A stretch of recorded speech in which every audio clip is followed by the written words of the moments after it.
You know, there's a lot of demands. We're competing and practicing and training like we do in this program. We want them to be successful. And so I think those men are a big part of that. And right now, it's the seniors that are stepping that opportunity to practice. Well, for a lot of seniors this year, and so that was a big ask from the community to make sure that we had enough men to feed into them. So is there a certain way that if someone is interested in maybe mentoring, I know that there's an application process and things like that, but is there anything that if someone says, hey, I think I could contribute in that, is there anything that they can do, or is there an email that you guys send out on an annual basis, like at the end of a football year?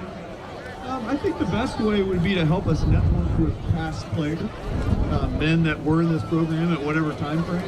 And it could be maybe some young players that are at the college age or even just a little bit older than that, but helping us network with some great leaders, great young men, and maybe some who haven't yet connected. You know, we've got a lot of great people, this great, phenomenal school system, great community, but we can always use more people to connect. And the goal may be to grow it beyond the seniors so that the other men have somebody to learn and connect and build a relationship with them as well. So I'd say networking and helping us find the people to help plug into the program that have played before.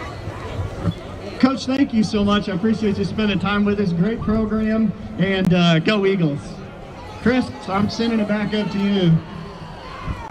Thank you very much, Eric. And once again, tonight coming up at 6:30, we're going to have a special presentation honoring someone with 25 years of experience. And then coming up at halftime, you'll see a special tribute show put on by the Nixa Crimson Corps in honor of Veterans Day. And then, of course, we'll also have our Nixa dance team.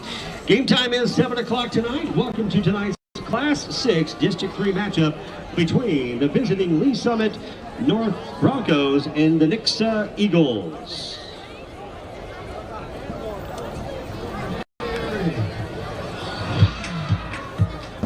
Yes.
program where he has served as our team's this is a volunteer position that Dan has faithfully dedicated both his time and expertise to, which includes traveling to all away games.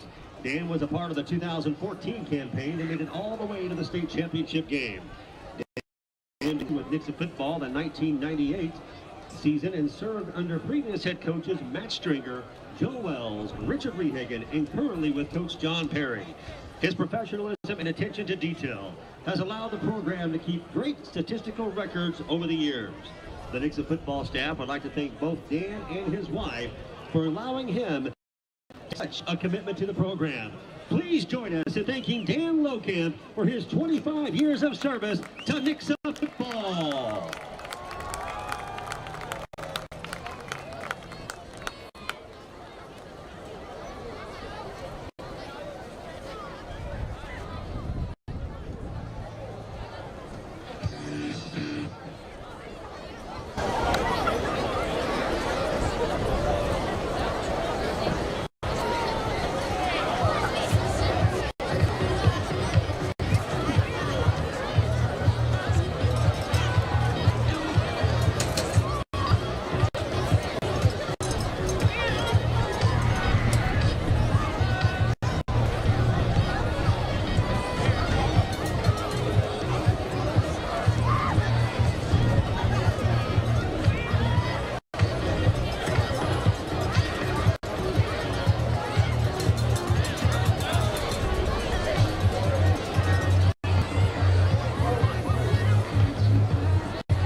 Good evening, ladies and gentlemen. Once again, welcome to Eagles Stadium for tonight's big football game between the visiting Lee Summit North Broncos and your Nixa Eagles.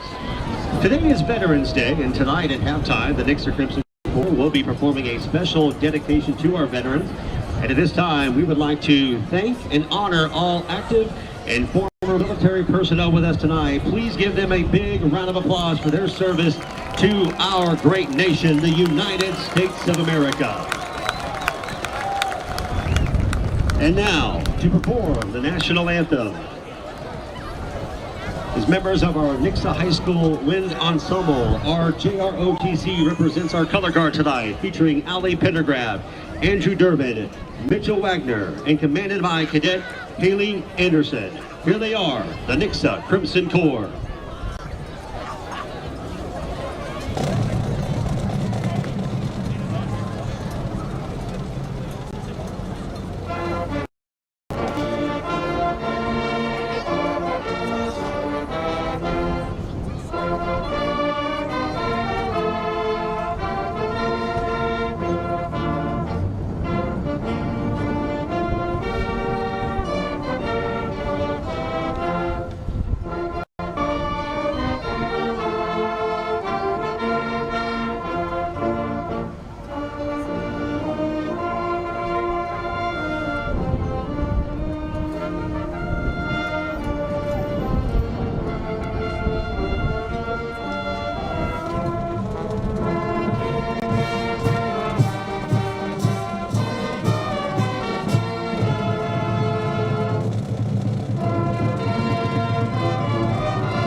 The Nixa High School Wind Ensemble with your national anthem tonight. And we'll look forward to that halftime performance coming up tonight as well as a performance from our Nixa dance team.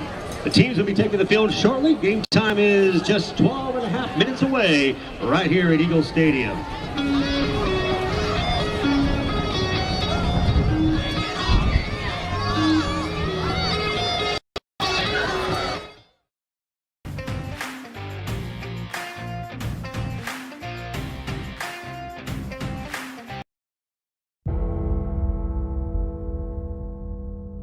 Really high. I think high expectations are great in life, but with our guys, I think our expectations are to get to the state championship game. I mean, that's our goal. That's kind of what we expect. We get what we deserve. Whoa, you let your Oh my gosh, man! Like the two things we have that we're very fortunate to have is great coaches and great coaches. We got what we consider to be one of the best running backs in the state of Missouri with Ramon Green. We've got a wide receiving crew that is absolutely awesome. It starts with Kel Combs, who come out last year. Obviously, we've got another guy out of the gym. We've got a couple of baseball guys that are phenomenal. Our center, 3-year starter, Gary Davidson on offense. On defense, we have a slew of guys. 2 defensive ends as athletic as any I've coached. Linebackers are great. I mean, we should have a chance to be really, really good. Our expectations are high, but, I think that's where we should set them high. no more. And where down we go. Hands it off to Green. Hesitates. Shoots out the gut. Turns on the burners. Watch out. Touchdown Eagles. Knitzel drops back. Wants someone deep downfield. He's got Combs. Put the biscuit in the basket. Oh, way down we go.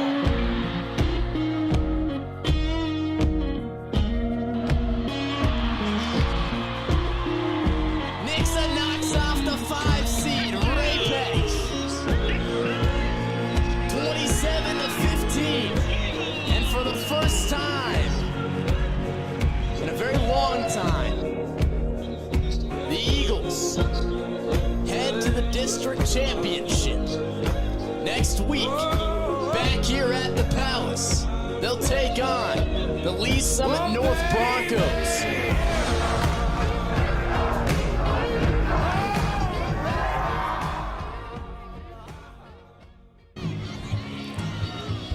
Hello, everybody. Welcome back to the Palace. I'm Nate Purrier alongside my partner Ryan Swanson, and we've got a good one tonight, ladies and gentlemen. It's the district championship, Class 6, District 3. We've got 1 versus 2, as your Nixa Eagles are about 9 minutes getting set to take on some invaders from up north, the Lee Summit North Broncos. And, oh boy, how we feeling tonight, Ryan? The atmosphere is fantastic here at Eagle Stadium. We've got some beautiful November weather as well. 30 degrees, November playoff football. The scene is set, the lights are on. It's Friday Night Lights. Wouldn't want to be anywhere else. No, but I'm super excited for tonight, Nate. It's cold outside. It's feeling like playoff football. I'm excited for tonight. It should be a good one. The Broncos come into this one winners of 10 straight. And both these teams 10-1. Let's talk a little bit about this Lee Summit North Broncos team. And they've had quite the season. Week 1, they went to Liberty North, who is also playing tonight against Park Hill South, I believe. They should blow them out over there. But, yeah, Week 1 loss to Liberty North, and they've been perfect since. Like I said, winners of 10 straight. And there you see it right there. The boys in gray, ready to take battle once again.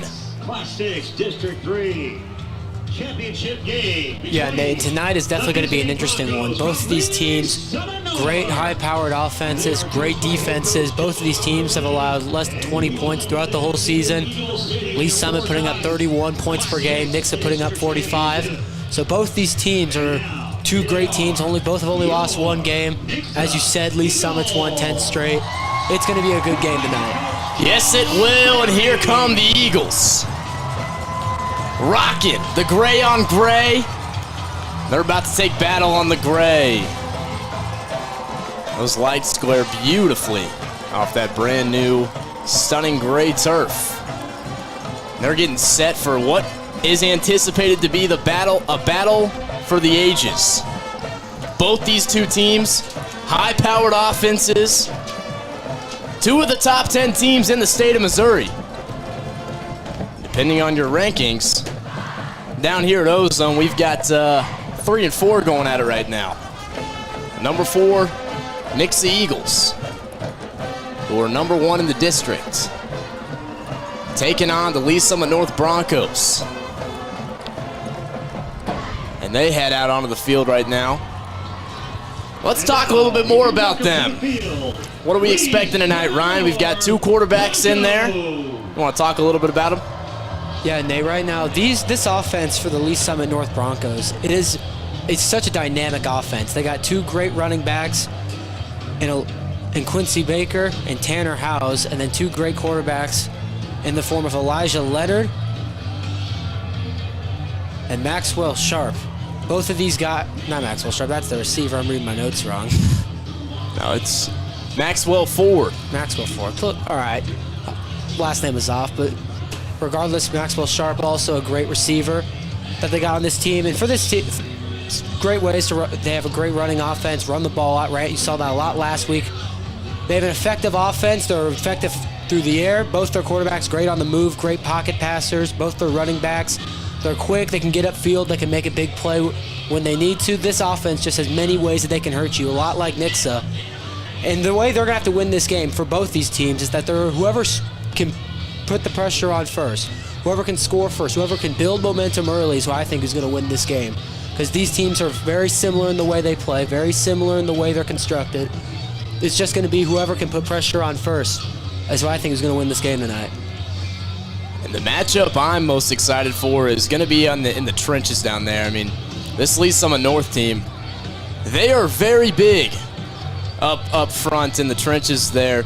But the matchup I'm looking forward to is that big junior defensive end of Lee Summit North's and Wannery Williams taking on the big freshman, 6'7", Jackson Cantwell, who has come in this year and really made a difference on that offensive line. I mean, everyone kind of expected it. You've got a 6'7" kid as a freshman. You're gonna get him on. You're gonna get him on the O-line. But I mean, he's done wonders and taken visits. But he's got quite the first test on his hands tonight. It'll be the first true test, as he's got quite the force to deal with. 6'5", 245 pounds, defensive end. And Wannery Williams, the number 3 defensive end in the country, number 30th player nationally as well. Offers from Alabama, OU, Georgia, about any Power 5 school you want to name. And one thing about this Lee Summit North team is that up front, offense and defense, they are absolutely stacked. O-line does a great job allowing the quarterback to sit back in the pocket for a long time and create big holes in the running game. And their D-line is also so disruptive. They'll only send 4 guys and they'll get pressure all night. See, they'll sell out a lot so far in this playoffs. They'll play back in quarters, have 7 defensive backs. They'll just let their 4 D linemen go to work and they get pressure all night long. It's going to be interesting to see how this Nixa team handles that up front for the Lee Summit North Broncos. Yes, it will. But they're counting on their man tonight, Ramon Green. And he is having a historical season, to say the least. If you don't know, last year was injured, and he has shown this postseason, well, throughout the whole season really, how much of an impact he makes on this offense and how much we missed Ramon Green last year. On the season coming into this one, 221 carries, 2,133 yards, and 32 touchdowns. Absolutely incredible. I'm not sure of the official record, but he should be coming up on some school records. Might break some in this one. And he's such a dynamic running back. Great speed, can run some guys over, great ball carrier vision, just an all-around running back, and he can make a big play on the field every single play. And here they go. They head to the center. Number 1, Austin McCracken. Number 32, Nate Brower. Number 65, Garrett Davidson. And number 87, Gavin Cran. They'll look each other in the eyes Jameer Khan. Number 22, Cade Williams. as they wait to battle. Quincy Baker. And number 75, Hayden Green. One last time before things get ugly. Tonight's referees are from the Jefferson City Football Association, and they include referee Dana Lukinkoff, umpire Randy Kay, linesman Danny Nonan, line judge Jim Hughes, and back judge Josh Lynn.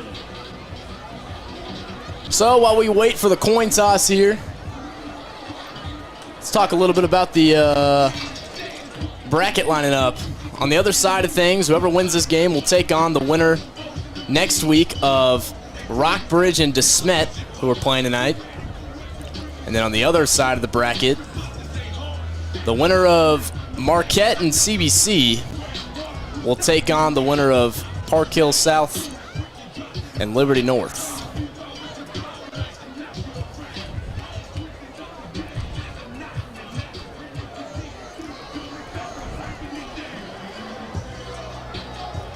So we've got our decision. Let's hear it. So to start tonight's football game, the Nixa Eagles will be on defense.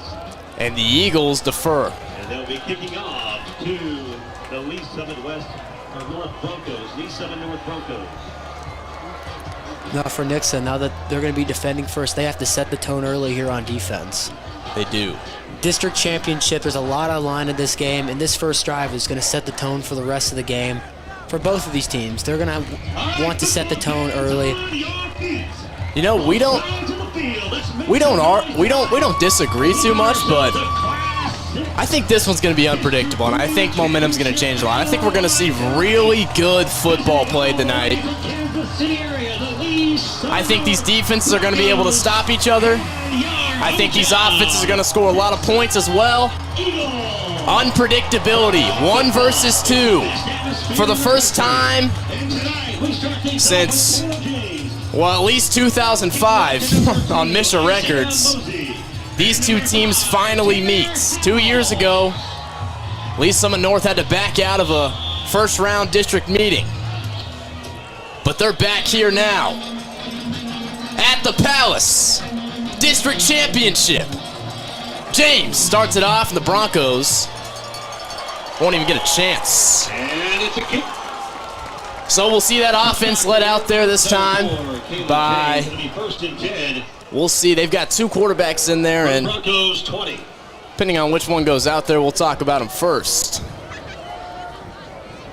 That Nixa defense is going to have a test on their hands tonight. This offense is very high-powered, maybe one of the best offenses they've ever played. Out there, it'll be Elijah Leonard, the big 6'4", 216 pounds dual threat. And he can sling it, but he is most dangerous on his legs. And he tucks it and goes.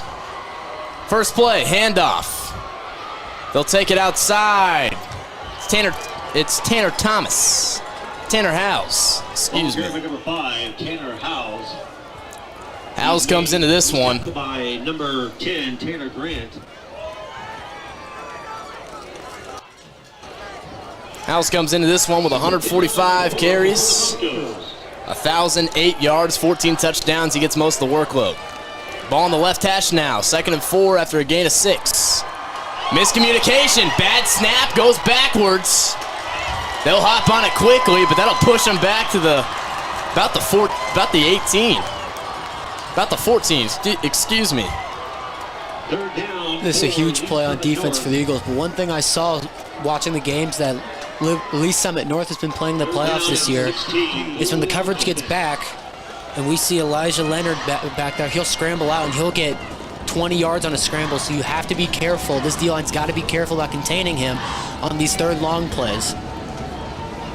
This offensive line is massive. Led out there by 4-star Oklahoma commit, the future Sooner, Caden Green, the senior.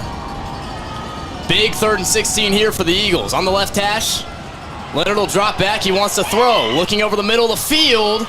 He's got a man, but he'll be short of the first down, about 5 yards. He caught it and was dropped immediately at the 25, and that is Isaiah Mosey, who is a standout sophomore for sure. 4-star recruit, already getting offers from about every Power 5 school you can think of. But we got a big 4th and 4 here. We'll talk about him later. Man in motion. Can the Eagles make a stand here early? Leonard back there all by himself from the 27, and they'll just punt it off. So nobody expected that one. I was not ready for that. They'll down it at the 37 in Eagles territory, and they'll start things off just shy of the 50. The Eagles offense. They'll head out there for their first opening drive. Led out there by Connor Knitzel, the senior quarterback who has done a great job this year. 139 for 212, 2,149 yards coming into this one. Only 2 interceptions and 22 touchdowns. And they've got a wing T set. Triple option. They'll start things off with a new formation. They just put into play this week against this defense that is going to have to stop a very heavy run game.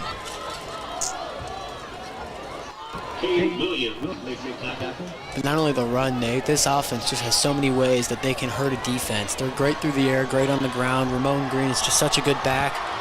It's going to be hard for this defense to contain this offense, but 2nd and 6.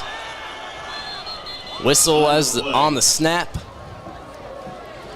They were back in the normal formation with Green to Knitzel's left and trips out right, but there was an immediate whistle.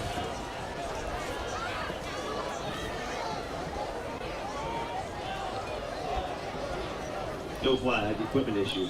So no flag and equipment issue. That's what they'll say, and we'll restart 2nd and 6 from the 41.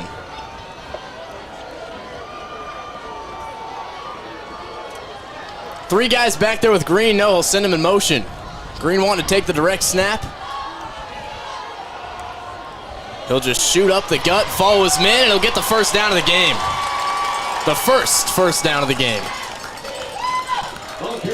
a great job just working his way up through the line right there, getting a good 6 yards on that play. We've seen Nixa run the Wildcat a couple times this year, and it's worked pretty well for him. Right there, just simple direct snap. Great gain, good job of the O-line blocking up front. Now you got a 3rd and 1. So he didn't get the first down. 3rd and 1. Green wants a direct snap again. Sends a man in motion. Follows his guys. Hey, let's let the big guys lead the way. They did that. 1st down. Now moving into Broncos territory. They'll mark him down at the 49. Nothing too complicated about those last 2 plays. Just direct snap right up the middle. Good job blocking up by the O-line. He's going to have a test all night with that high-power D-line of the Lee Summit North Broncos. But good 2 plays right there. Moving the chains and getting into enemy territory. Brings up 1st and 10. Looks right, throws that way. Wants Vincent, can't hang on to it. It's a crisp 37 degrees as of right now. That ball's gonna be hard to hang on to tonight.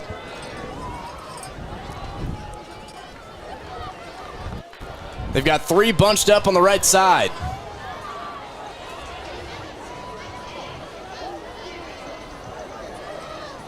The set, Vincent, Combs, and Michelle.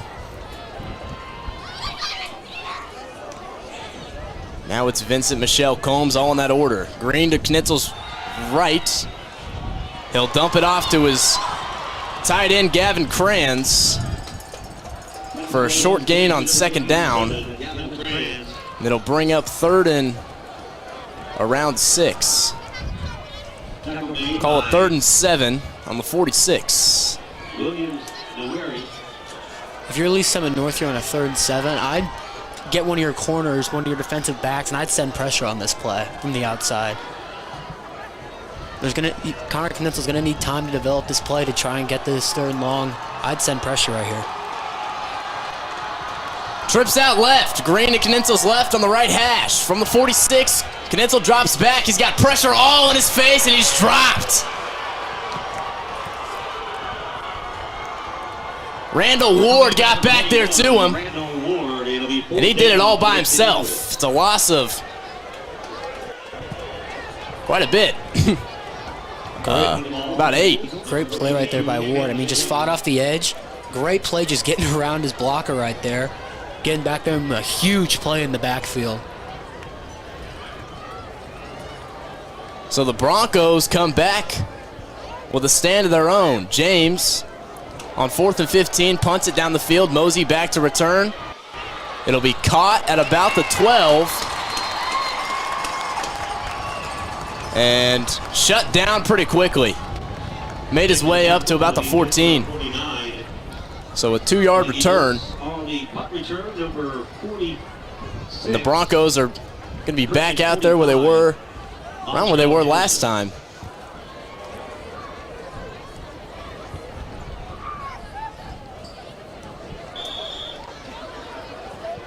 So this time taking the reins, it's the little bit smaller but more of a pocket passer, Max Ford.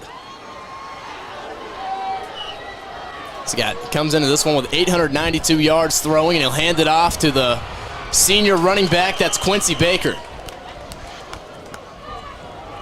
His first touch of the game. Baker comes into this one with 827 yards and 7 touchdowns. Less of a workload than Howes, but he can definitely get the job done just as well. Brings up 2nd and 1.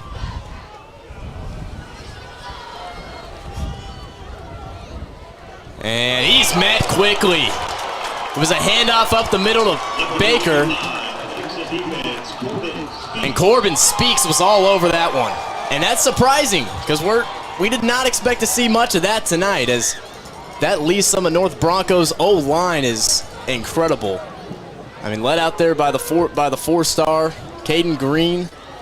6'5", 315 pounds. The future Oklahoma Sooner. Brings up 3rd and 2. On the left hash from the 23. Handoff up the gut. They give it back to Howes. And he got the 1st down. So the Broncos get their 1st down of the game. Their first down of the game on their 2nd drive. And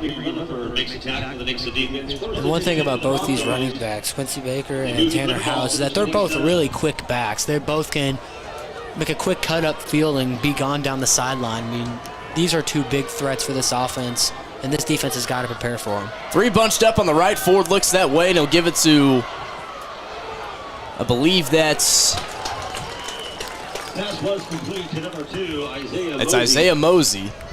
He's tackled by number 44, Ty Hartman, for the Nixa defense.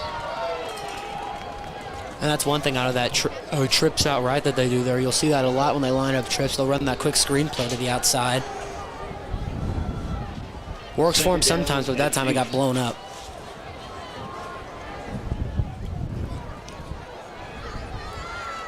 So it'll bring up a 2nd and 8 from the 29.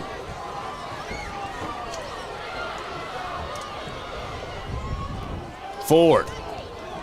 Handoff left side. It's House. Fights for more yards, makes his way up to about the 39-yard line. Tackle made by Spencer Ward for the Nixa defense. 3rd down and 4 for the Broncos. Brings up 3rd and 4. At the least 7 north, 34.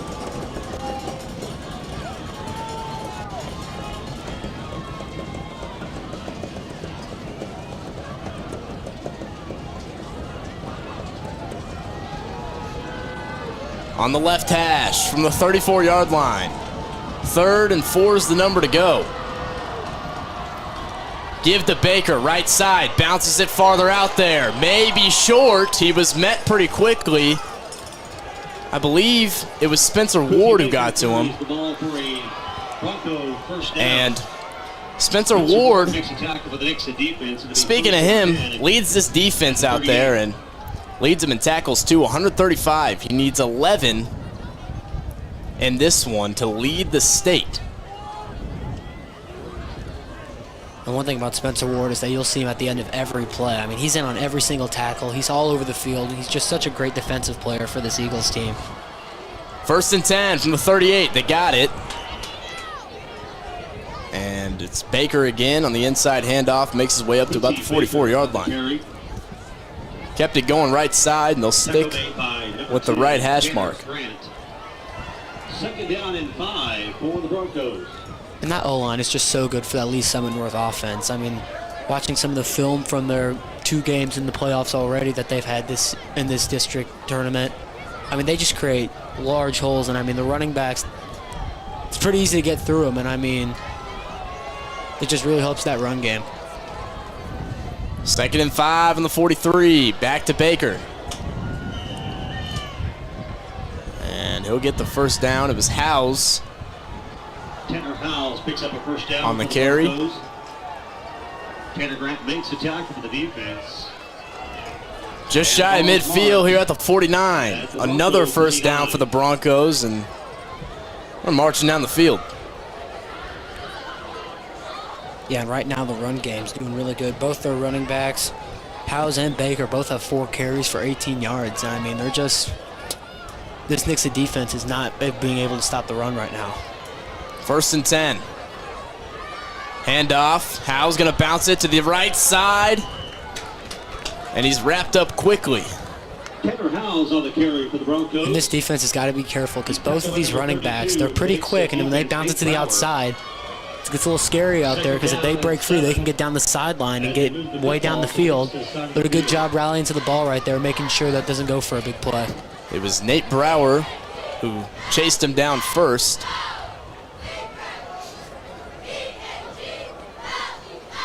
Brings up 2nd and 7. Now in Eagles territory for the first time in this one. Back to Baker. Baker's met by the line, but he spins off a tackle. And he'll make his way up to about the 43-yard line. For the Broncos. I thought he was stuffed at the line right there. Great job bouncing off his blockers right there, getting close to the first down marker. Makes it an easy 3rd and 2 now. Great play.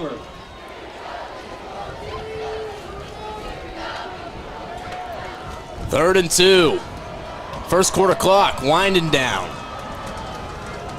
Reaching the 150 mark. This first one's gone by.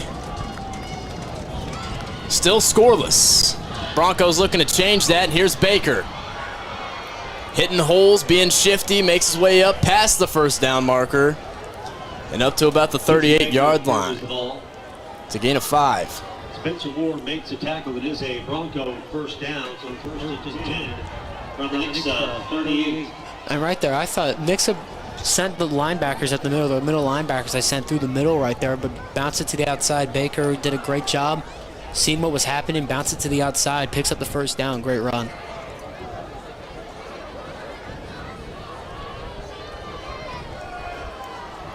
Another 1st and 10 on the 38 this time in Eagles territory.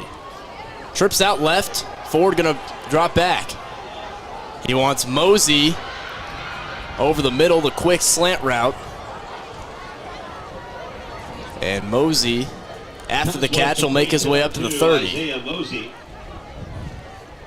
So it was a gain of about 8. We'll bring up 2nd and 2. Maxwell Ford. 2nd down and 2.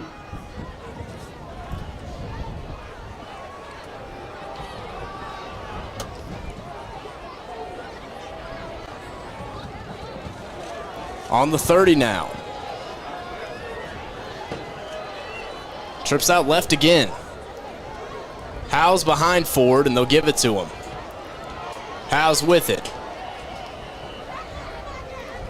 Gets another first down for the Broncos. Bronco offense.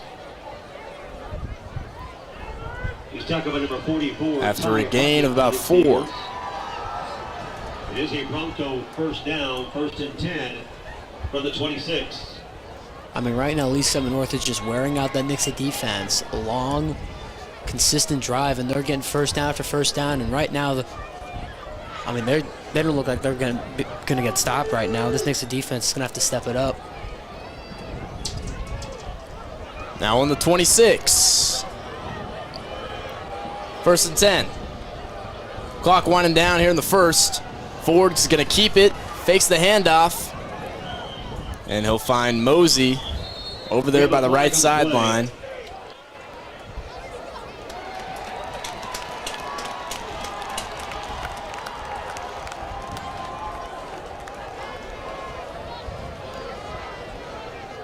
We got an illegal shift, right? 5-yard penalty. We played the down. So an illegal shift will put the Broncos back at the 31 now, opposed to the original 26. So we'll replay first down, 1st and 15. 15 from the Nixa 31.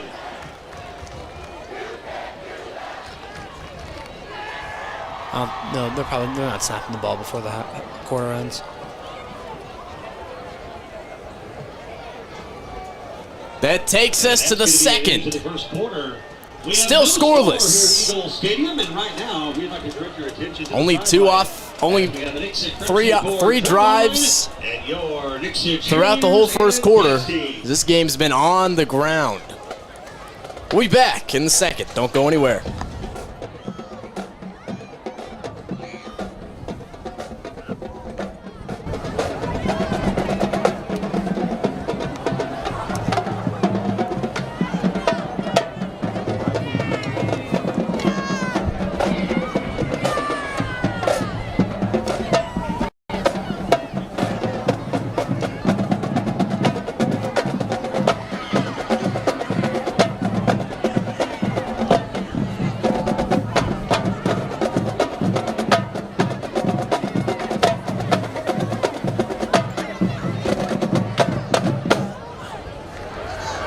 Here at Nixa High School, remind all fans that we all play a role in the education of our students. Parents, fans, and people in the community all set an example for students, whether they are aware of it or not. Help rekindle the spirit of citizenship and set a positive example in everything you do, both here, at the game, and in our community. Good sportsmanship is what sets our back here at school Eagle Stadium. First and Nixa, 15 Missouri for the for district Bronco. championship.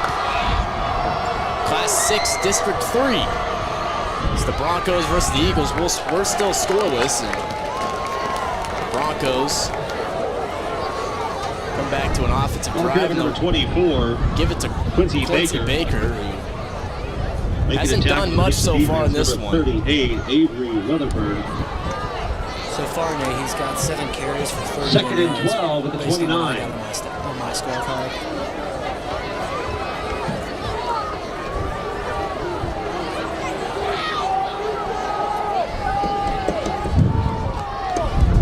This drive, 59 yards and counting.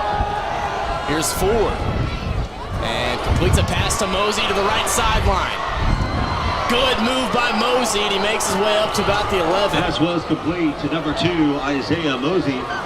Great throw right there by Ford. Picks And up a great first play down for after the Broncos. catch. Moves Puts the a ball move to the on. 12. Great job by Mosey getting up the field. Great cut. Back up the middle of the field, getting it down to almost the 10-yard line. Great play right there for the Broncos. Ronan May making a tackle for the defense.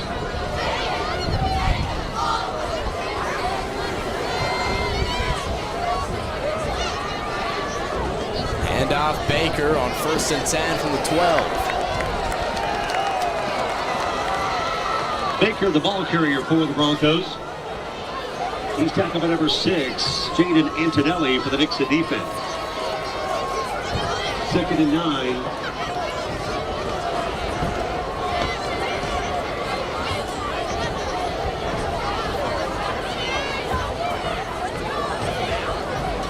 Second and 9. Ball on the 11. Handoff, Baker. Ball's loose. And I think the Broncos hopped on. I think Baker recovered his own fumble, but he was stripped after he was met by about 5 boys in gray. Ronan May making a tackle for the defense. That would have been huge if he coughed it up in the red zone, but good job popping back on the ball, but it sets up a 3rd and 5 now already. 3rd and 5. But they're in 4-down territory anyways. I'd go for it even if you don't get the first down here, so. 3 bunched up on the left side. Ford with Howes behind him. He's going to look that way, left. Pressure. Tucks it and runs. Finds a hole, but he's met before the first. And the Eagles stop him on 3rd. Brings up 4th and 5. Maxwell Ford, the ball carrier for the Broncos. I don't know what he was waiting for, but way down in the corner, he had a receiver wide open in the corner. No one around him. Pocket was collapsing, so I get it, but I mean, he was open from this moment he got off the line of scrimmage, and he had a couple seconds to throw it. I don't know if he didn't see him or not, but he had a shot. He just couldn't hook up with his receiver. Now they got to settle for a field goal. Liam Kay's the kicker for the Broncos. Keegan Kays. And it is up, and we've got our first points here in the district championship. The Broncos, 3, Eagles, nothing. Still 8:38 left to play in this second quarter, and I mean, after that drive, if you're the Eagles defense, that's a win. I mean, obviously you don't want to give up any points there, but that's a win. They pushed you all the way down to your own 10, your own 5, and you hold them to a field goal. Great job by the defense. Really got bailed out there, too, by just Ford missing his receiver open the end zone. But, hey, you'll take the wins when you'll get them. You let him down the 3. You still have a lot of time left on the clock. Now, you don't want to score fast here because your defense was on the field for a long time. They're probably exhausted right now. You don't want to – I mean, if you're going to score a touchdown quick, then you're fine. But I wouldn't aim to score within 2 minutes. You want to take this slow as you can, try and put points on the board. You got time, and you get the ball at the start of the second half. So there's no reason why you need to play it fast. Take your time. You're at home. You can play your style of football. The clock's on your side. They just need to go out there and try and get some points on the board. Because if they give this Lee Summit North team the ball with more than 4 minutes left, they can go down and easily score because they're just as effective through the air as they are on the ground. We just haven't been able to see that much yet. The first 3-0 start the Eagles have seen all year. We've got a good football game turning here at the Palace. You know, last week was a weird one. This place felt empty. Not tonight. The presence is being felt. Green gonna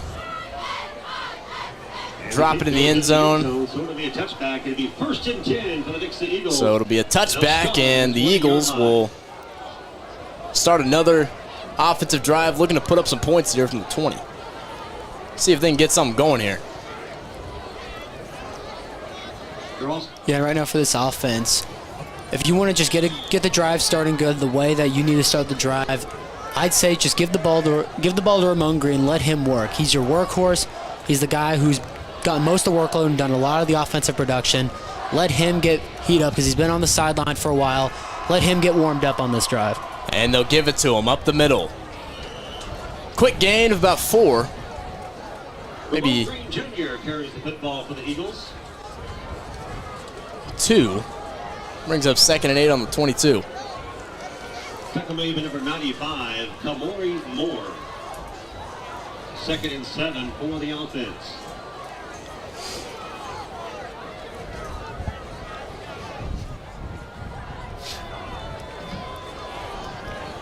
Second and 7. Green to Knitzel's right? No. He'll want to pass. And they'll dump it off to Combs, who can't hang on to it after the hit. Incomplete. 2nd and 7. I mean, great job reading the play by that defense. Just try to go with a simple screen play to kill right there. Read it immediately. You had D linemen jumping on him. You had the corners jumping down on Kill Combs. I mean, just great job by the defense reading it. And it sets up already a chance to go 3 and out for the Eagles. 3rd and 7 from the 23. Knitzel drops back. He's got pressure everywhere.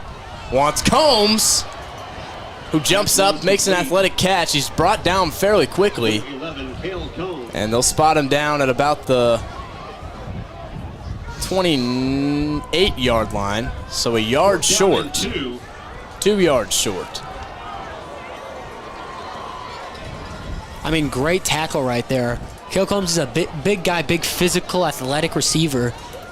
But he's got some speed to him. Good job just wrapping him up, making sure he doesn't get around to the outside. Great job right there by the defense, just wrapping him up. And it's a 3 and out for the Eagles. So some movement here before the punt. And the fake punt works to success. They find Krantz. High stepping. Gets past the 50 and up to the 40-yard line. It's Spencer Ward. Woo! It's getting a bit spicy up in here. I love the fake punt right there. I mean, executed it perfectly. Spencer got out. No, I mean, you're at midfield, but Lee Summit North wasn't expecting the fake punt. I mean, he got out. I mean, he got up the sideline. Great job right there, picking up the first down, and great play call also by John Perry. He keeps the drive alive. Now, I was a little confused because I thought they were going to actually punt it, and I thought they were in 4-down territory. I didn't think you should have punted it there, but the fake punt works. They get a new set of downs. Flags picked up.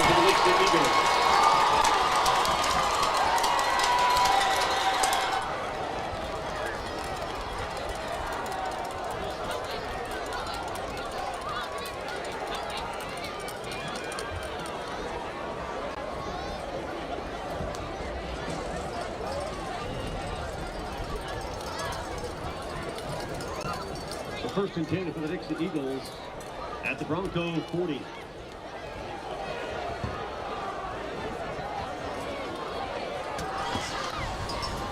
Flag picked up back at the 40 now. Handoff. Outside. It's Ward again. Shoves the man off. Takes another hit, makes his way up to the 35. It's a good gain of 5. And Ward, one of the main guys you'll see run that jet sweep. Him and Michelle, 2 quick guys they'll use on the jet sweep. Good job getting the outside. Shoved the man off him. Good job by the defense rallying to the ball, but good job blocking up front to get him outside. I mean, that was a really well-executed jet sweep. Just the corners rallied to the ball well. 2nd and 5 on the left hash. Play's blown up in the backfield. Green escapes, though, and still finds a way to get himself up to the 31. Ramon Green Jr. I mean, he's a magic man. You can't catch him. I don't understand. I mean, Disappears. that play was blown up. I mean, Rabbit in the hat. I mean, he's gone. They went back there, and where'd he go? He's not back there anymore. He's up at 31. The lineman had a hand on him and Knitzel, but he was able to get right off him and get 4 yards out of a play that was broken from the backfield. Right there, though, we saw that this D-line can definitely, I mean, we've seen it so far all game. Direct snap to Green. First down, and Moore makes his way up to the 22-yard line. All day. Another first down for the Eagles. But they've been creating some havoc back there all night.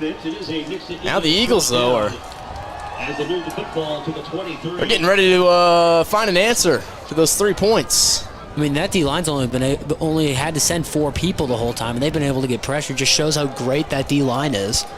They can have an extra defensive back out there and be able to rush the quarterback with 4 and get back there. And they'll give it to Ward again on the jet sweep, headed left. Tackle out of bounds at about the 20. Gain of 2. Williams. And that's back-to-back plays where Lee Summit North has sent a lot of pressure down up the middle, thinking that they're going to run the ball. I say if they show blitz again, they might be ready for it next time. But next time they send blitz, I say go play action.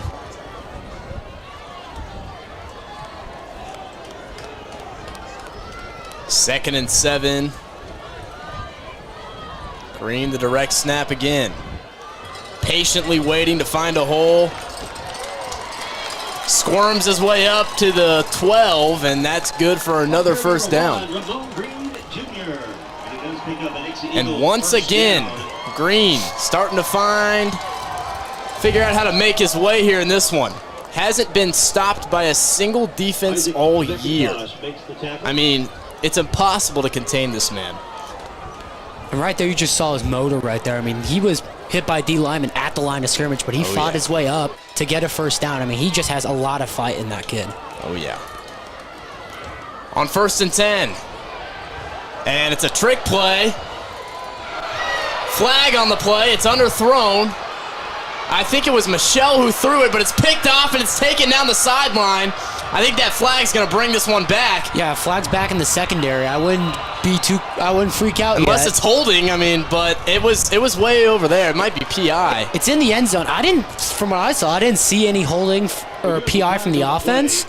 I mean, I could be wrong, but I don't even know what just happened. I was looking. I don't. And even if Michelle's going to throw that without a flag, if the flag wasn't called, you shouldn't force that. I mean, if the guy's right there in your face and you're falling over, you don't need to force that. Take the hit or try and bounce it outside. He was open, though. I mean, he was, but when you're falling over and you're a receiver, I don't think a lot of receivers falling over are going to make that throw. What a turnout. Switch subjects for a second here. What a turnout from Lee Summit North. They're going to call PI. We got defensive holding, white. We got block in the back on the return. Mark it here.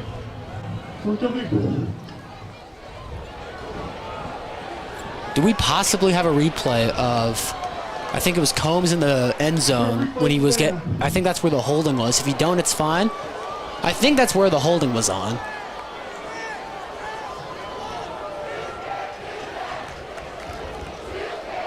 I think it was offsetting penalties, I guess, with the holding and the... Yeah, it seems like it. They're still at the 11. But hey, Perry should be telling his guys to not sweat about it. It didn't happen. You got the ball back, and don't think about it. Just go back out there and go play football, all right? You're on the 11. 4:27 left. First.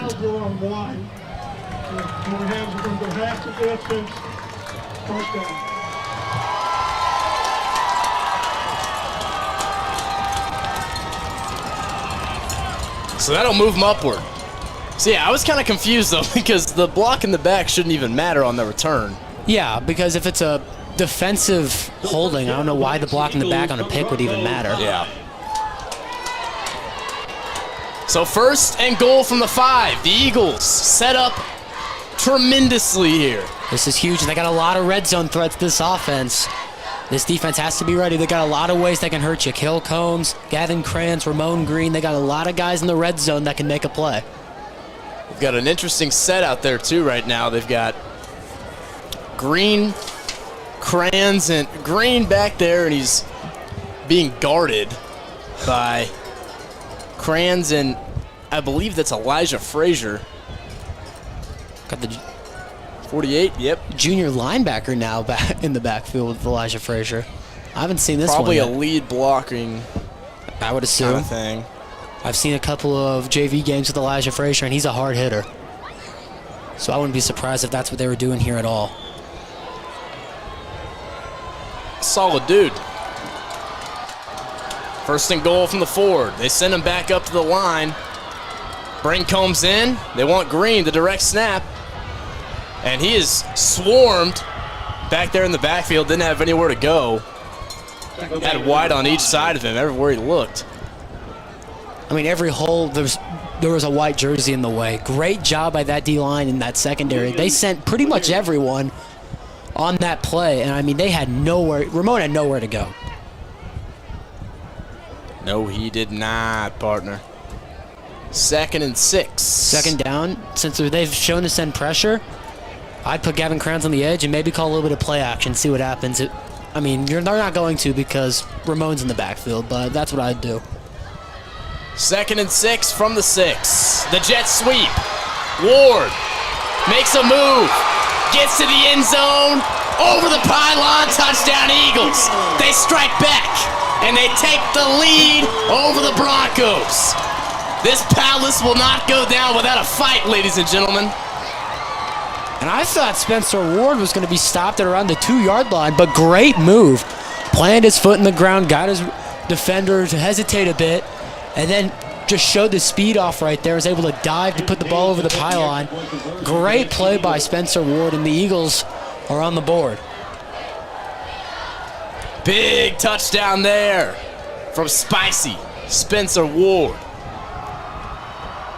And the Eagles take the lead, 7-3. Caleb James finishes it off. 3:29 left to play here in the first half. We're going to send things down to our on-field reporter, Taylor Dortia.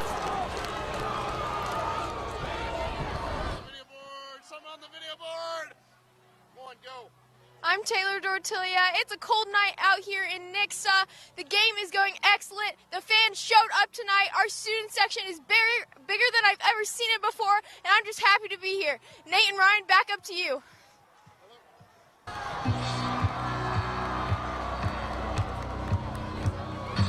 Whoa, hey now, false alarm, false alarm, false alarm.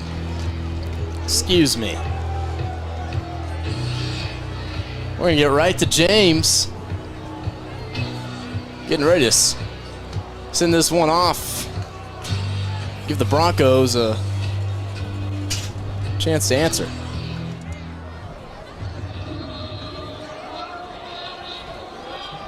Caleb James kicking off for the Nixa Eagles.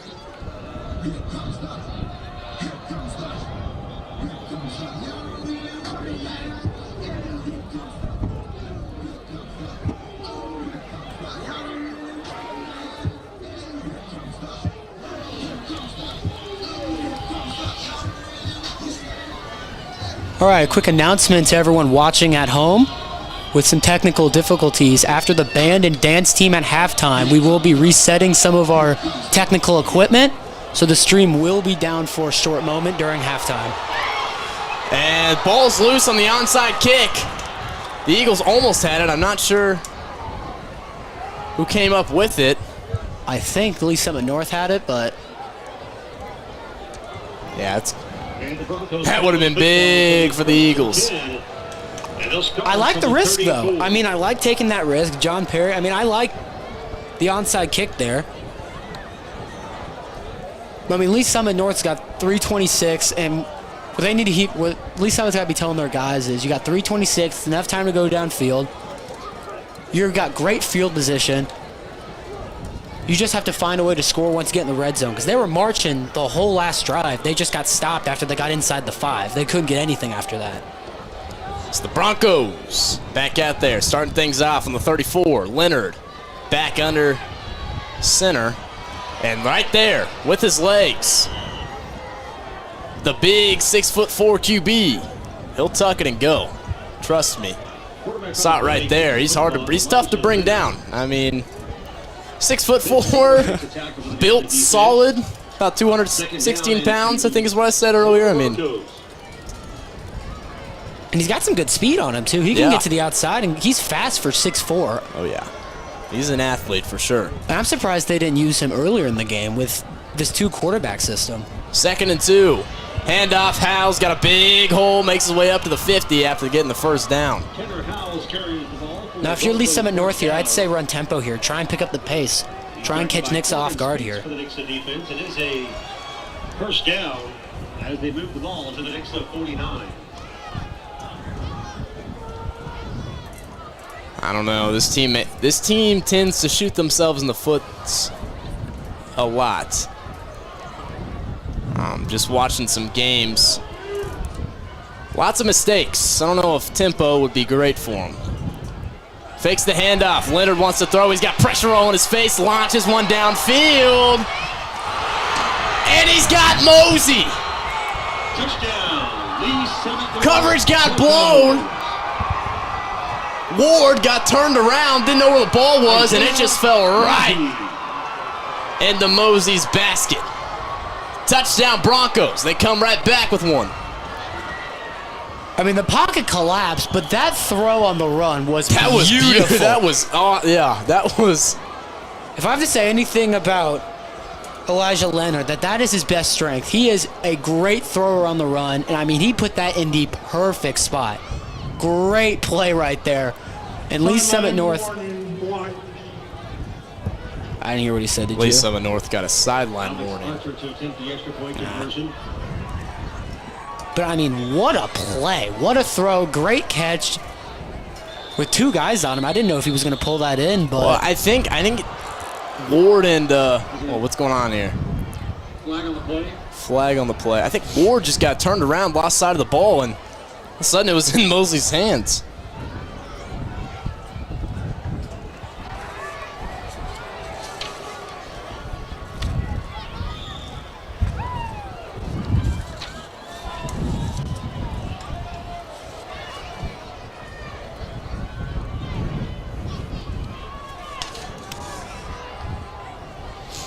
Not quite sure what the flag was for.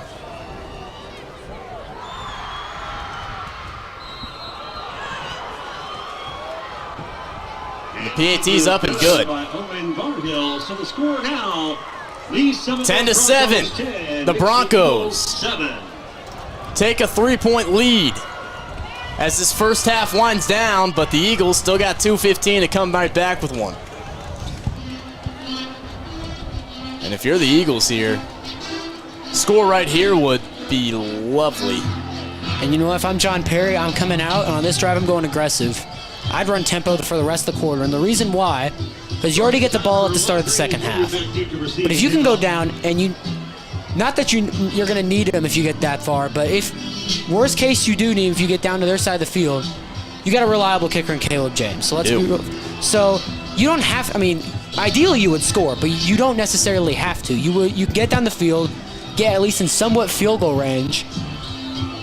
But I'd run tempo just to have this defense have minimal changes in their defense. The second I say they see something they like, just start running tempo so they can make Lee Summit North play with what they go on the field with. And I feel like if they do that, Nixa has a great chance of scoring before the half.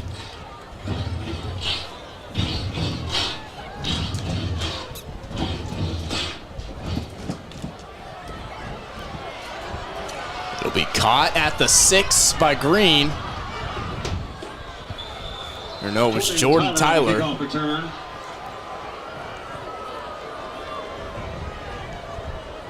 Before the next drive starts, said it once, we're going to keep saying it until halftime starts.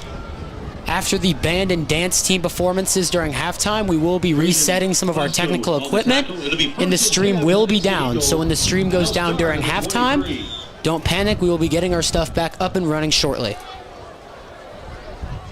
And if you're just now tuning in late in this first half, I'm Nate Purrier alongside my partner, Ryan Swanson.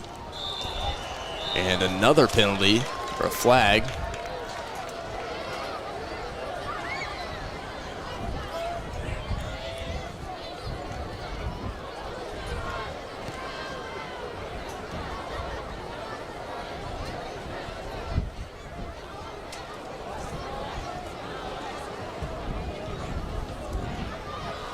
I don't even know what they were going to make the call on. They picked the flag up, but I don't know. I didn't see anything originally. I don't know what happened out there.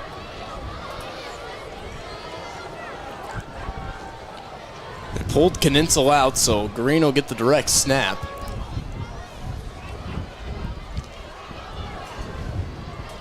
Got that same set out there they scored with, but with Combs now out wide. Green will take it off the snap. Makes his way up to about the 29. That clock's winding down. Both teams still with 3 timeouts. He's tackled by number 5, Williams Winery. 2nd and 3 for the Nixa Eagles.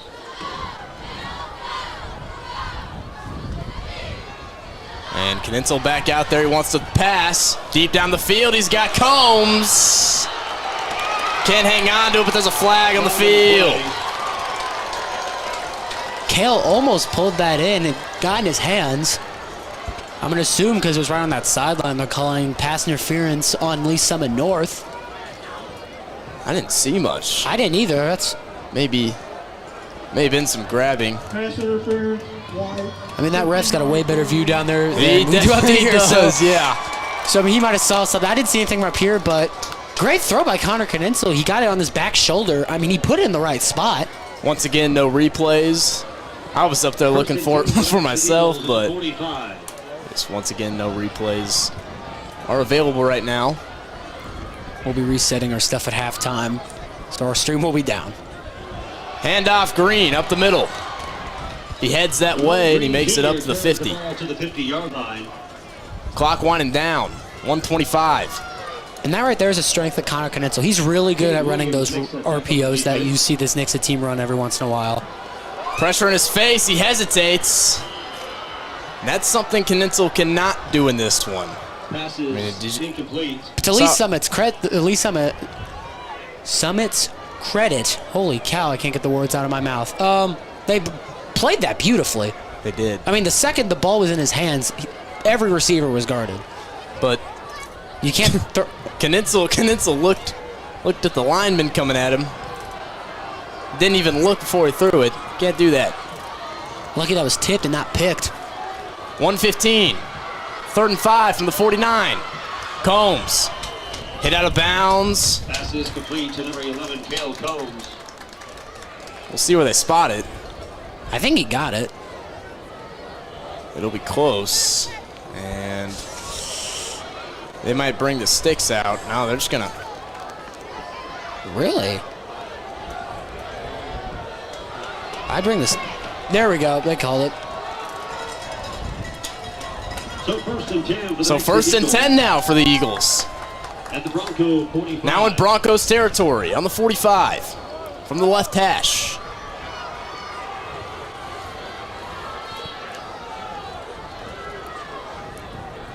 Combs in motion. He'll swing out right behind Connor, and he'll head that way with it. And Combs is hit in the flat. Doesn't even get back to the line of scrimmage. 1 minute left on that clock, and it's winded down. They're going to call a timeout. Good timeout there.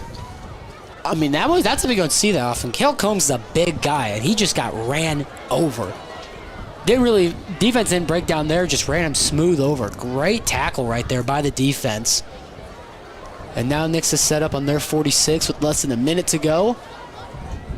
So the Eagles call a timeout. Still got a minute, though, and you still, again, have a lot of options to get downfield. You do, but you've got a lot of field to cover in that minute. I mean, it's definitely enough time, but they're going to have to work a lot quicker than they have been. With their string ensemble, that's We still got, time plus. what do you got? You still got 2 timeouts. We'll have the Nixa dance team and a little fun game as well. I mean, they still got chances to get out there, or get downfield. Probably not going to be any more runs. Probably going to be throws the rest of the quarter. It's going to be a lot throws to the sideline. I mean, just to try and get down the field as quick as you can. But like I said earlier, you still have, I don't know what his range is, but you still have Caleb James. I know it's definitely not from where the ball is, but 57 seconds in this first half. 2nd and 11. Green to Kninzel's right. Trips out left. They'll send Green to the right side all by himself. Kninzel from the spread. He's sacked. Got back there to him. there he is. Tackle made, number 95 for the defense. It was number 95, Kamari Moore. And a big play there from the Lee Summit North defense. Absolutely huge play. Great job getting back there. I mean, Connor didn't have really much time to throw at all, and that's something that, you know, we haven't seen that much this season, is the O-line really getting manhandled the way they are right now. I mean, Connor's usually had a lot of time to sit back and be able to look at his throws all season. But this game, I mean, he hasn't had a lot of time. He's had to get the ball out quick when he's throwing the ball. And right now, Lee Summit North is playing this great.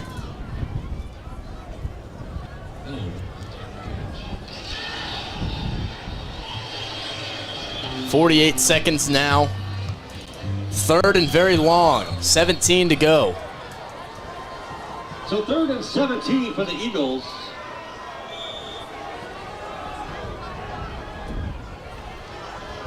Trips out left. The Broncos playing back on him. Pass swatted down. 4th and very long. They're going to have to punt. Wow. That Broncos defense coming up big there. And it's that D-line. Only sent 4 once again, but they're able to get pressure on that Nixa O-line. Great swat right there. I mean, that's great work done at the defensive line. I mean, Connor doesn't really have much time to throw the ball. Not much time to get a read either. And Connor, as we all know, is not really that mobile. Important punt for James here. And it's got blocked. And he's got it, still on his feet. And that is huge for the Broncos. Flag. Someone's down. Nix's guy still on the ground. I can't tell who that is from here, but It was who made the tackle. I can't tell. I couldn't tell either, but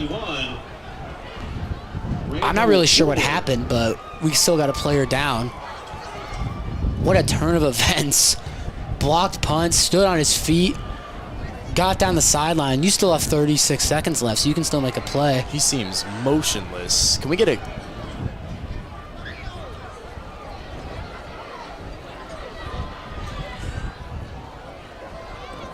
Yeah, he's still down. Oh, hope he's okay.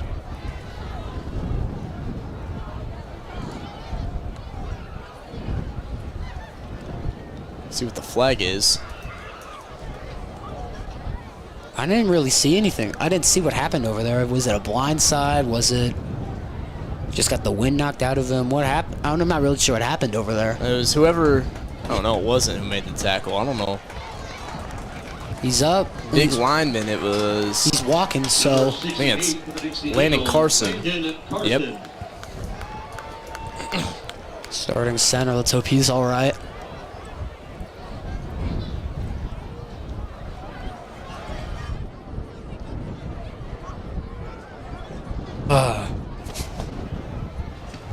We got defensive player, like 15-yard penalty. So I wonder if that's what it was. And to correct myself, not starting center. So it is 1st and 10 for the Broncos. They'll start. So that penalty helps him out quite a bit. You still got 36 seconds. You don't get the ball to start, so I assume Lee Summit North is going to try and go down the field quick. But we'll see what they do.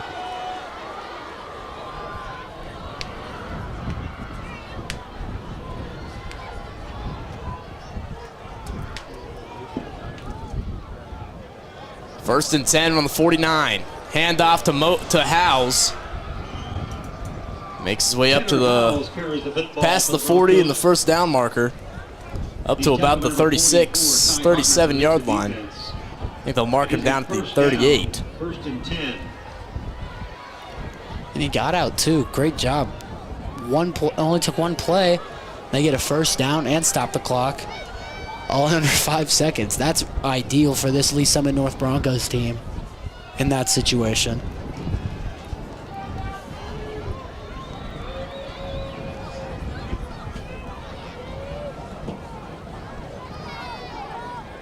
Handoff. Mosey. Henry Howes carries the football. Just shy again.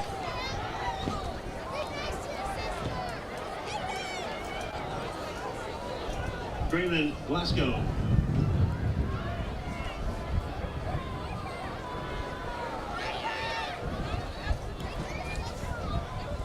And right now, this is great running from Howes right now. I mean, he's finding lanes in the defense. He's getting upfield and he's getting out of bounds after getting one 11-yard run and now an 8-yard run. And now I like that they're going empty here. They're going to try and take a shot. That's what I'd assume, at least. 2nd and 2 on the 31. And a flag. False start on the offense. Definitely doesn't help him out. Might help out the Nixa defense a little bit. And one thing with this Lee Summit North team, they're in the lead, but right now they've had a lot of penalties and just been shooting themselves in the foot on a couple of these plays. You had that muff snap at the beginning of the game on their first drive, the penalties. I mean, they're just really not helping themselves out here. Back to pass. Ford trying to extend the play. Ball's on the ground.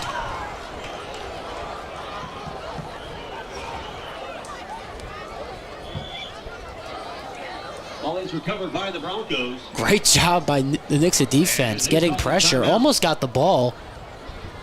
But I mean, right there, Max Ford tried to get something, tried to make something out of nothing right there. Got hit from behind. Great play right there by that defense, getting pressure. And both of these lines have really been getting pressure all night. They really have that, but that Bronco, that Nixa offensive line is going to have to come out next half a lot more prepared. Well, when you're playing against a team that does pressure, gets that much pressure that quick, you have no choice but really to run quick developing plays, like quick screens, quick runs to the outside, curl routes, slants. You can't really do anything over the middle or deep down the field, which doesn't help Nixa because that's something they're really good at. But if they're going to make that adjustment, maybe have Ramon come in on passing plays. If they send an extra attacker when they do, every once in a while, have him chip a guy. I mean, you got to find ways to help Connor get more time back there. If you really have to on passing plays, try and let Ramon back there and help block. But right now, that D-line, like you said tonight, is getting a lot of pressure. 3rd and 6 from the 35. Wants someone deep downfield. He wants Mosey. Overshot him. Incomplete. He had all the time in the world to throw that ball, but just put a little bit over Mosey right there. I think that's who he was trying to target. Those silver numbers are killing me from up here. I mean, yeah, I can't dude. tell who they are. Not a chance. I will say though, their blackout helmets are really cool. I really like their helmets. I do like those helmets. I like the silver numbers too. They're just hard to see from a press box. Yeah, not giving me much of a break. Their away jerseys actually are really clean.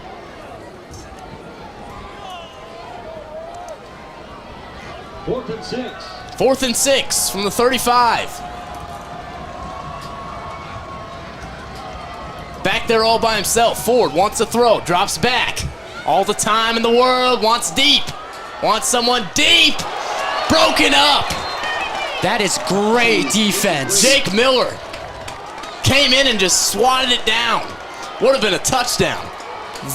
Great play. That is That is game-winning level defense right there. I mean, I thought that was a touchdown right there. Waits patiently, and the second the ball hits the receiver's hands, he's swinging his hands, and he makes great contact on the ball. Great defensive play. It's for the Eagles here. You pull something out of the bag of tricks, or do you give it to your guy and hope this is one of those plays where he just takes off? The Broncos, as expected, they're going to play up, seeing the run. And they'll just knee it. Okay, well, anticlimactic.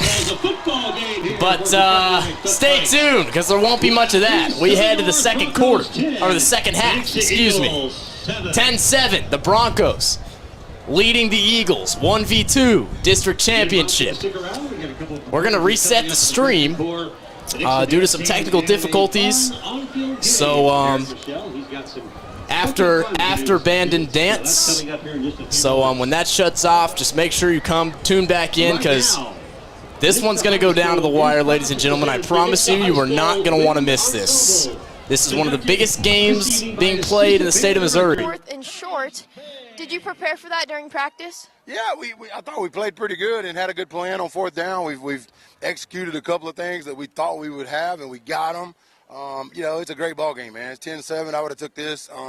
We got to go in there and make a couple of corrections and come out and play great in the second half. What's your biggest message to them going into that locker room? We've took their best shot. Let's go back out there and win the next 2 quarters and get out of here with a win. All righty, thank you. Back to our half.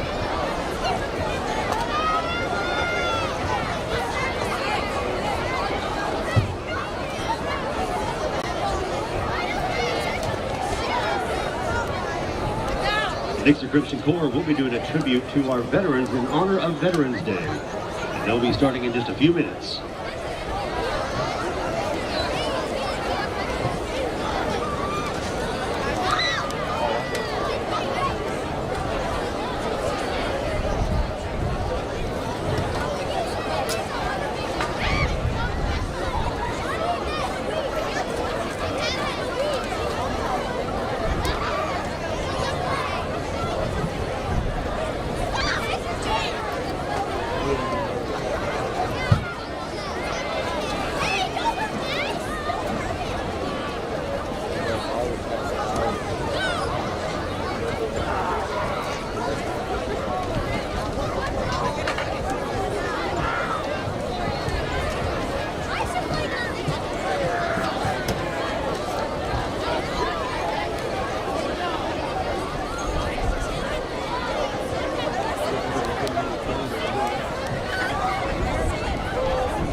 Tonight, the Wind Ensemble performs a special tribute to our veterans.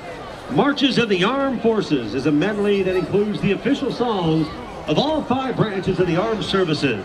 For our veterans that are in the audience, you are encouraged to stand up and be recognized as you hear the song representing the brand in which you serve. And now, the Nixa Crimson Corps.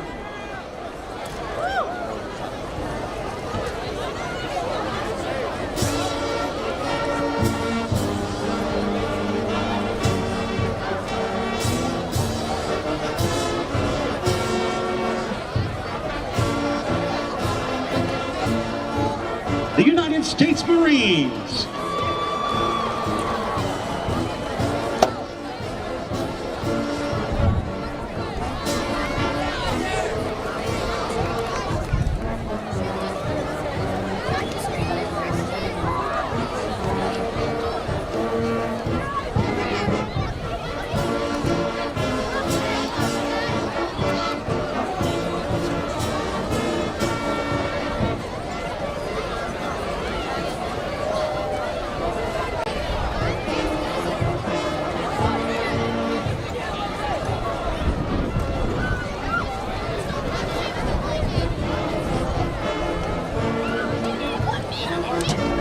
The United States Army.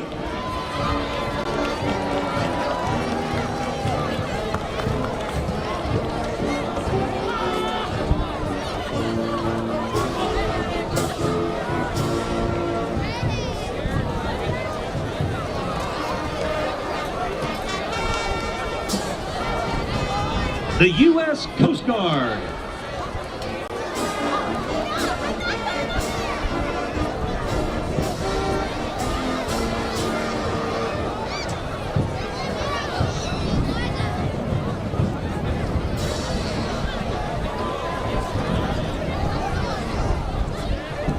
The U.S. Air Force.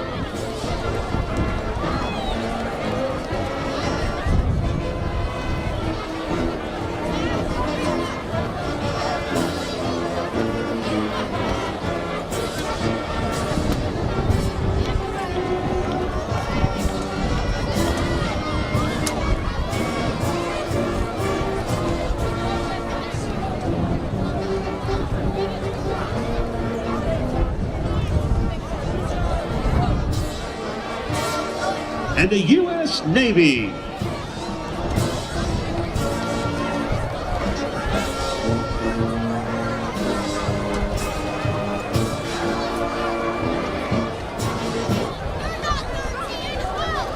Once again, ladies and gentlemen, your Nixa High School Wind Ensemble.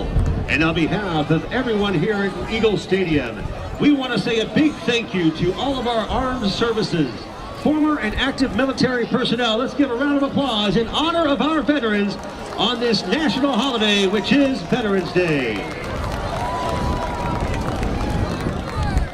The band would also like to thank Legacy Trucking for their continued support of the Nixa Band program. And if you are interested in learning more about the Nixa Band, please visit nixabands.net, and you can also .net, and you can also follow the band program on social media at Nixa Bands.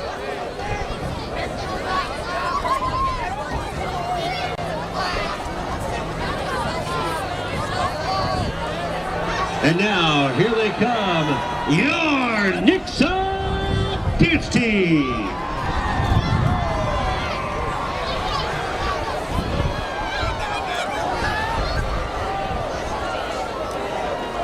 The Nixa Dance Team is coached by Kayla Warner, and they consist of Captain Rory Holmes, Captain Madeline Morris, Captain or Co-Captain Ava Weaver, also Ann Allen, Gabrielle Inton, Grace Clark, Leah Clymer, Olivia Cochran, Grace Dillard, Eris Iberg, Lexi Gates, Maddie Tanuki, Joey Jones, Ellie Melick, Alice Richardson, Helena Roberts, Elena Rogers, Hannah Shores, Jocelyn Stanton, and Sarah Costali.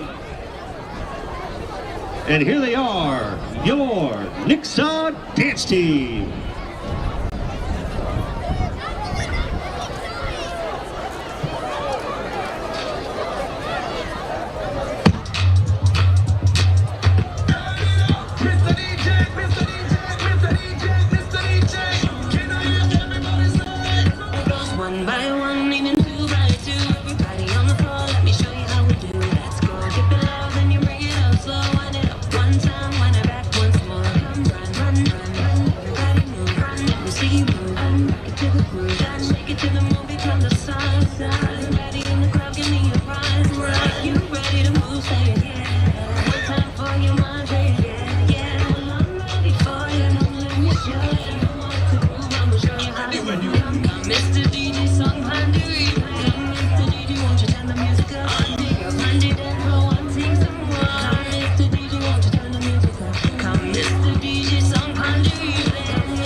And your Nixa Dance Team.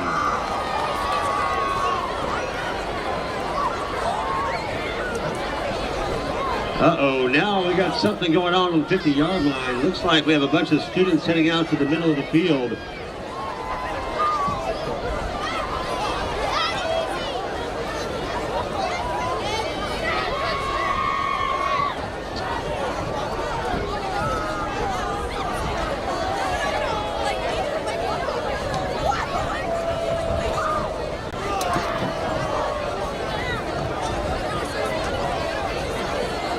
All right, let's head down to the 50-yard line. Looks like we've got something crazy about to happen. What's up, Eric?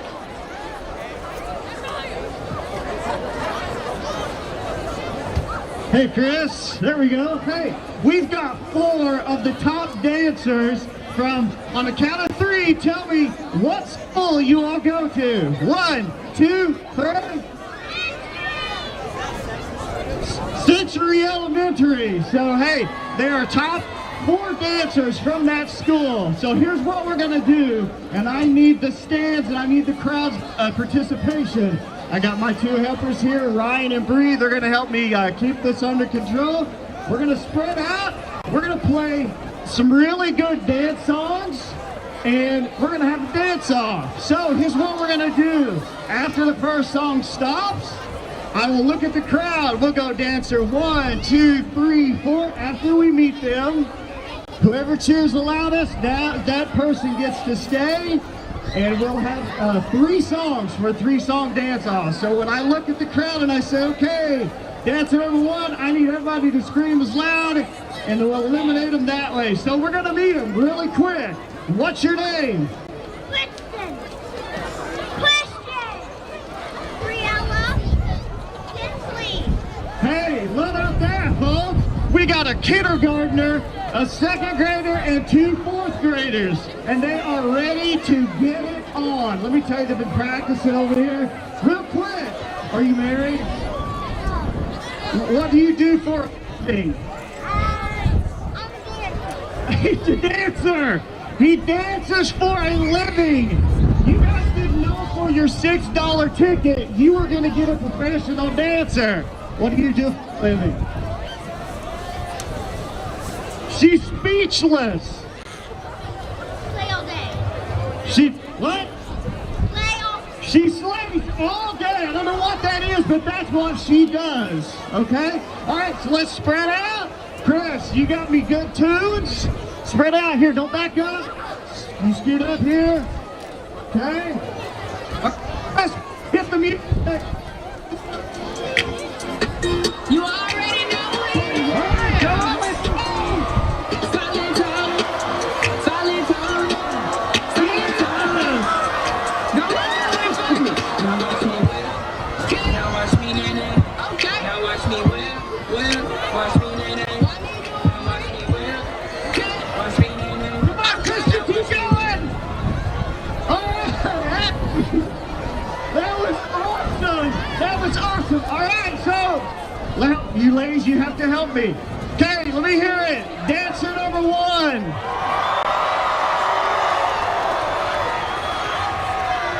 Dancer number 2.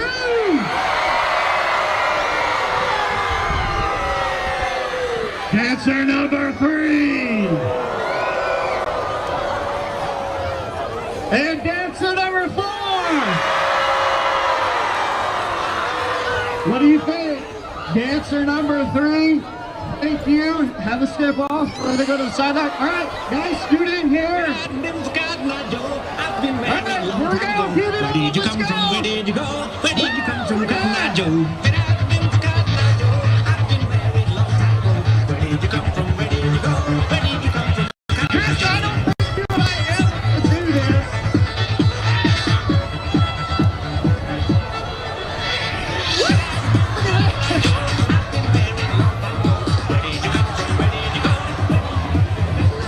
All right, kill the music.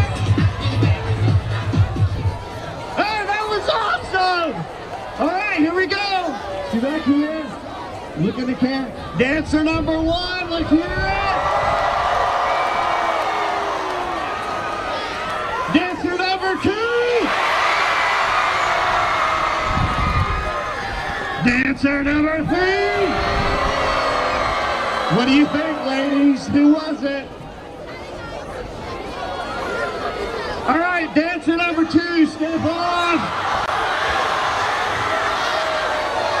Scoot in here. Scoot in here. All right, Chris, this is the dance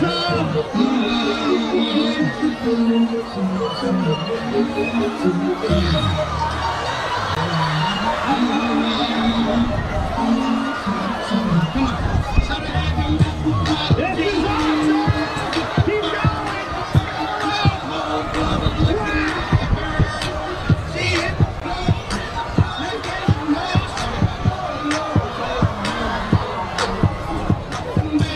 Oh my goodness! I need a break after that. I need some oxygen. Holy moly! All right, so this is for all the marbles. Chris, the winner gets whatever they want from Leah's award-winning concession stand. They have all promised me that I do get some hot chocolate, so they're going to give me some free hot chocolate, but that is their prize. Okay, so we got 2 dancers. Let me hear dancer number 1!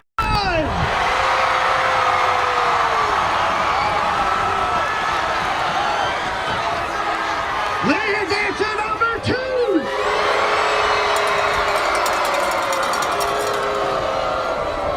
What do you think, ladies?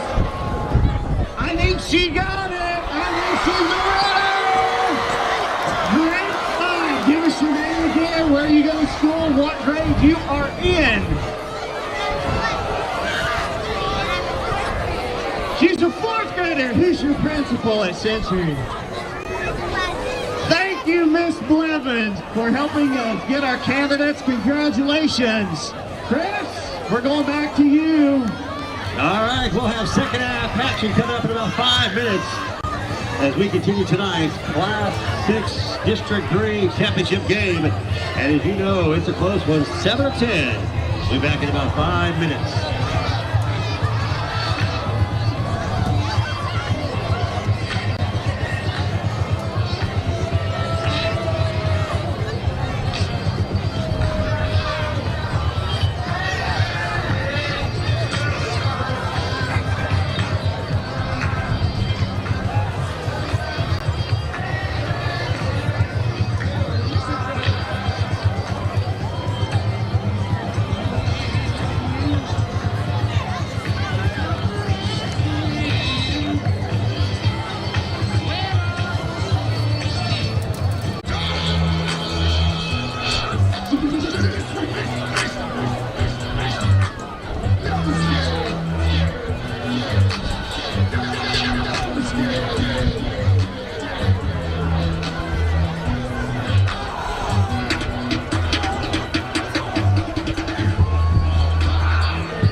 got it. Brought down at the 54-yard line.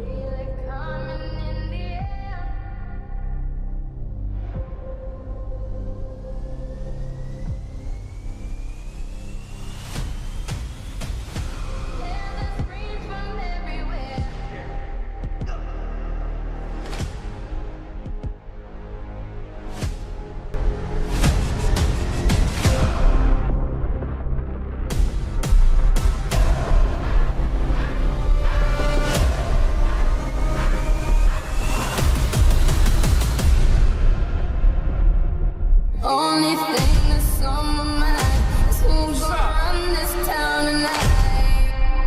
It's a dangerous love affair.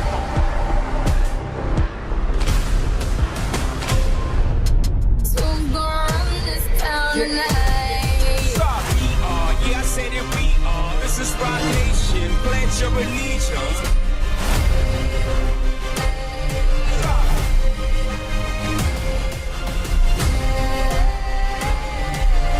He's broken away. Touchdown, Eagles.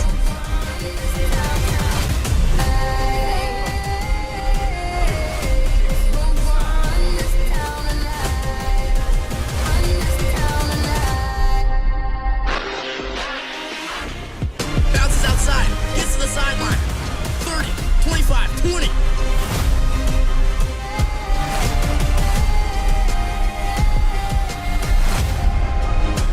All black, everything. And our girls are blackbirds, riding with their diligence. Kid more than death if you boys really love. Cause now we squared up, hold up. Who's gonna run this town tonight?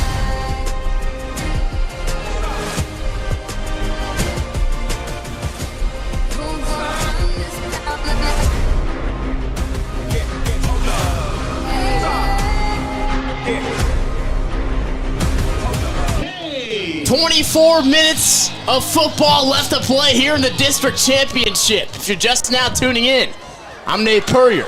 Alongside my partner Ryan Swanson, Jordan Tyler going to start this second half off with a return from about the 3-yard line, and For Jordan Tyler. it's your Nixa Eagles trailing 10-7 to the Lee Summit North Broncos. Offensive start at the 26. And right now, Nate, for this Nixa offense, they've been struggling. This defense has got a lot of pressure with their 4 linemen up. If they want to try and get some plays created on offense, if they keep sending, I mean, they've been sending on blitzes a couple times, but they need to do quick developing plays, quick runs, quick screens, quick out routes, slants, something to get offense going quick, and quick routes over the middle just to get the offense going. So right at the gates, the second half of action, that Lee Summit North D-line, who has been dominant all night, gives up a quick penalty, 5 yards. Sets things up at the 30, at the 31, 1st and 5. They'll hand it off to Ward on that jet sweep that scored the touchdown earlier. Spencer Ward carries the football. The only touchdown for the Eagles so far. We've got a low-scoring game here heading into the second, but we've got some good football being played here at the Palace. It's a beautiful night. Around 34 degrees right now. Feels like fall. Yeah, no? It feels like winter. Feels like It is freezing. Feels like a November in Missouri. It feels like November football for sure. It's awesome. Back to Ward again.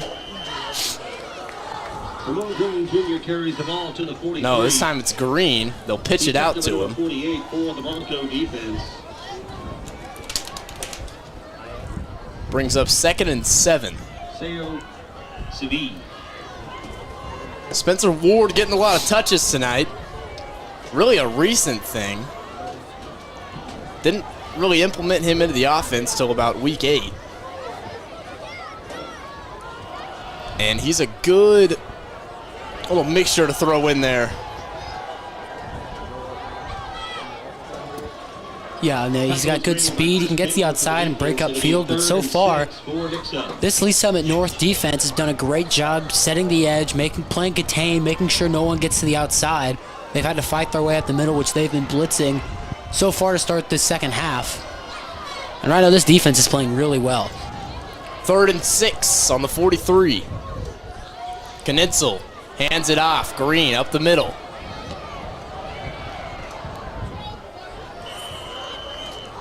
So they're short, but Green Jr. carries the I don't know if they 48. go down here without a fight. I think it's 4-down territory. You gotta Well, they faked a punt at this distance earlier. Let's see if they do it again. I was going to say, but I'm going to assume Lee Summit's going to be way more prepared for that fake punt than they were last time. To punt the ball for the Nixa offense.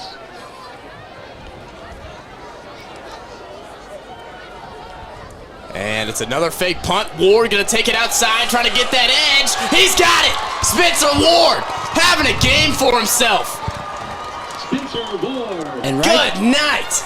And right there, Nate, I mean, defender had his arms wrapped around him before the sticks, but right there, broke the tackle, tripped him up right at the end there, but good 5-yard gain as Ward is keeping this offense alive down 3. Continuing to have yet again another fantastic night for the young junior, offensively and defensively. But now we're back out there, 1st and 10 on the right hash, on the 47 in Broncos territory. Green will switch sides. They'll give it to him. Inside handoff. It's a counter. I haven't seen him run a lot of counters this year. I mean, off the top of my head, I haven't seen Nixa run that many counters this year. He's tackling number 21. You know, it may not have even been a designed counter. It may just be, I mean, they give the ball to Green and he just does what he pleases. I mean, he does what the field sets him up to do. He's got some of the best ball carrier vision out of a running back that I've seen so far calling high school games. 2nd and 8. Ball on the 44. Knitzel drops back. He wants someone deep downfield. He's got Combs open. Short throw, and it's dropped. And Combs. There might be 4 drops for him on the night, and that would have been big. That one looked like it was batted out, though. I think he almost had all that. But what really broke that play was Connor Knitzel underthrew it. I mean, if he puts that ball in stride, that's a touchdown. I mean, Connor Knitzel needs to put that ball in his chest, make it to where he doesn't have to slow down for it. I think that's the reason why the defense was able to make the play. Nonetheless, great play by the defense, and it sets up a 3rd and 8, and Nixa, they need to convert. 3rd and 8. The give to Ward again. He's got the 1st and more down the sideline. No, it was Rylan Michelle that time. He's small, but he's got speed. Lightning quick.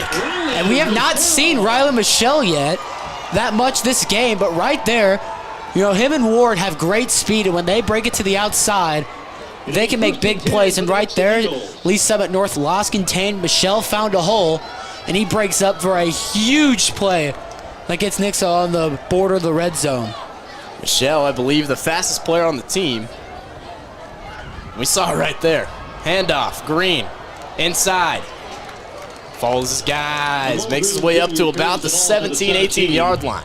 And if you're Nixa, you cannot end this drive with a field goal. This has to be a touchdown. You have to build momentum and try and get your team. You got to get the home crowd behind you. They've been quiet for a while. You got to get this team back in the game and build some momentum. And the only way you can do that is scoring a touchdown. A field goal doesn't do anything.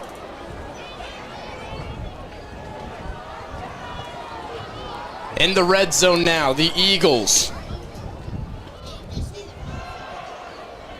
Handoff, Green once again. Still on his feet. Green Jr. Makes his way up to about the 7. And once again, that play looked broken from the start. I mean, we got replay back, so that's a plus. But right there, it looked like they were going to get him behind the line, but finds a hole, cuts back up to the middle, through the middle of the field, gets a great 10-yard run, sets up 1st and goal. And you just can't stop Ramon Green. I mean, he somehow always finds a way to get back upfield. Knitzel sends a man in motion. 1st and goal from the 8. Plays blown up. In the backfield, they got to him. Swallowed up behind the line. Green can't find much to go, and it's a loss of 2. Making a tackle for the defense. Make it a loss of 1. I know Connor Kninsel isn't the most mobile quarterback in the world, but all I'm saying was that how much they're blitzing and with what you're giving them. If Nixa can try and run a play-action rollout play to try and get maybe Gavin Krantz or Kale, I don't know about it's all risky that. with how much. I mean, I get it with their D-line. I mean, it would definitely be a risk, but I mean, running the ball so far down by the goal line hasn't given Nixa much. Play action, that might be more like slow motion. We'll get a timeout called on 2nd and 9 from the 9. It's on Lee Summit North. We're going to take a break here. We'll be back.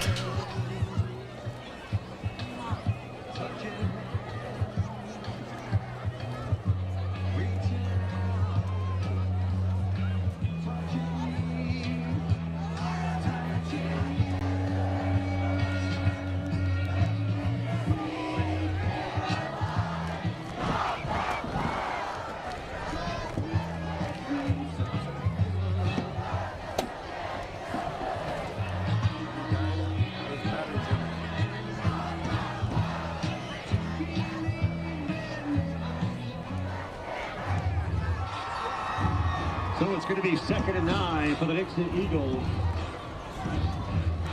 On the Broncos, 9-yard line. Back here at Eagle Stadium on the gray. We come back to a 2nd and 9. 2nd and goal on the 9. The Eagles down 10-7. This would be huge. Score here. They need to score. The direct snap to Green. He'll keep it. Trying to shift his way past the 5, and he'll do so with ease. Inside the 5-yard line. Cade Williams makes a tackle for the defense. So 3rd and goal. And great job by the O-line there, but he was tackled right there at the 6, but they pushed him forward, got a couple extra yards out of it. So that's a 3rd and 4. I mean, realistically, you're not kick. I mean, I could see a world where it happens, but I would assume they go for it here, even if they don't get it here. But you got a huge play to try and get in the end zone. 3rd and 4. Ward on the move. They give it to him. The jet sweep. They got it this time. They figured it out. That Broncos defense gets back there to stop him. It's a loss of 3. I mean, they read that perfectly. The second the ball was in Ward's hands, you had safeties and corners breaking for the ball. I mean, great. This defense for the Broncos has played really well. I mean, for an offense that puts up, on average, 45 points a game, they are playing this really well. Both these defenses. Here's James, though, to try and tie this one up. From the right hash. It is up. And good. We got a tie ball game here at the Palace. It's Friday Night Lights. It doesn't get much better than this. 10-10. We've got 2 top 5 teams in the state of Missouri battling it out. Here midway through the 3rd quarter. If you're just now tuning in, I'm Nate Purrier, alongside my partner Ryan Swanson. We're going to step aside here. We'll be back for the kickoff.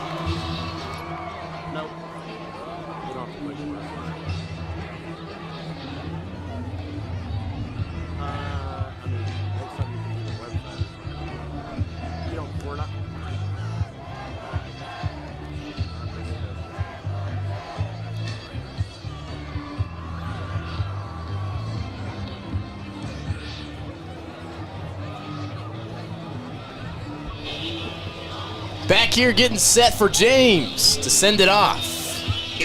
Got a tie ball game now, 10-10. Mosey back to return. Isaiah Mosey and Tanner Howell back deep to receive. Alongside Tanner Howell's back there. Off and away, a short kick. Trying to get to it. And they won't get to it in time. It was recovered at about the 32. His return to the 32-yard line.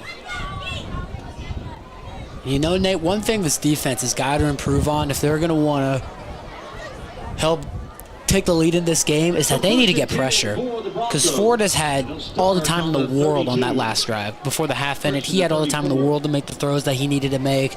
And really through all of that first half, they got pressure a couple times, but it never really was consistent. If they're going to get back in this game, they got to, well, obviously, one, stop the run, but they need to find a way to get pressure because that O-line is currently beating the Nixa D-line. 1st and 10 from the 34. The keeper from Elijah Leonard, who was out there in that last drive by the Broncos, the scoring drive. Made a beautiful throw on the run. Scored in the touchdown. Connected with Mosey, who's got their only touchdown. Give it back to him here on the screen. Flag on the play. I was waiting for Lee Summit. They've been lining up trips a lot, and I was waiting for them to run that screen play, try to cut it back upfield, which they'll do a lot with that play, but right there, great job. So good job by the defense, breaking the ball. And once again, Lee Summit North is shooting themselves in the foot with another flag. That'll bring up 3rd and very long, depending on what this is for. And if Leonard's the quarterback, if Leonard's the quarterback, if I'm the defense, you have to be playing contain.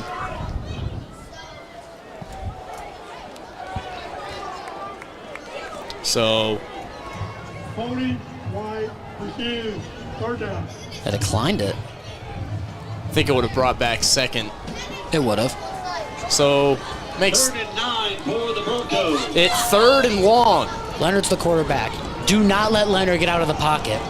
Because if Leonard's able to get out of the pocket and either make a throw on a run or scramble, You just can't you can't let him extend the play here. they're going to get the first if that happens. So they have to make sure he stays in the pocket. 3rd and 9, he drops back to pass. Pressure, extending the play, rolling out left, makes a throw on the run, and he's got it. Oh.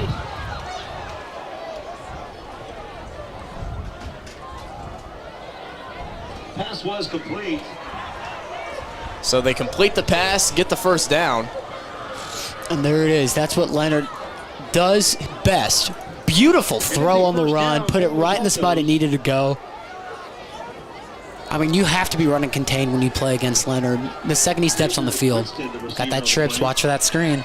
1st and 10 on the 48 on the left hash. Still in their own territory. Mosey in motion.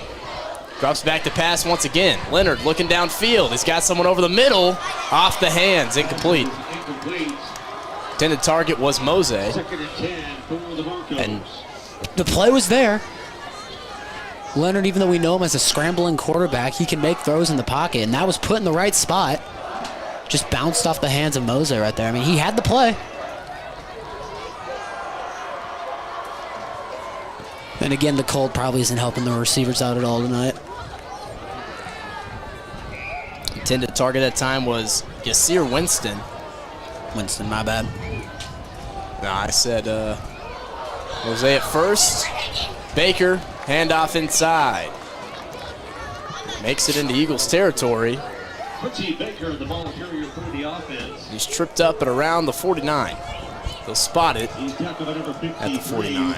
And one thing that you can do with a quarterback like Leonard is on these 3rd and long situations, they can run pretty much any type of play action they want to. They got quick receivers who can catch plays in traffic. They can make plays in traffic. So I wouldn't be surprised at all right here if this was a play action play. Crowd's on their feet. 3rd and 6 on the 49. Handoff. Baker spins. Did he get there? I think he's short. I mean, I think they go for it anyways. I don't. Ty Hartman makes a tackle for the Nixa defense. Oh yeah, that's short. About a yard. Ball's spotted to the 40. They're gonna go for it. And it's going to be 4th and 1 for the Broncos.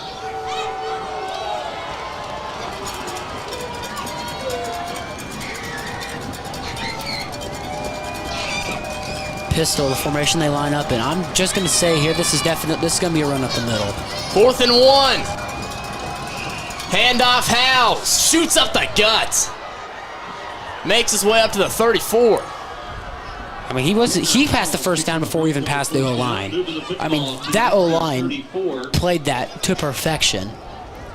We're going to see here, hopefully on the replay, maybe. But I mean, that was just great blocking up front.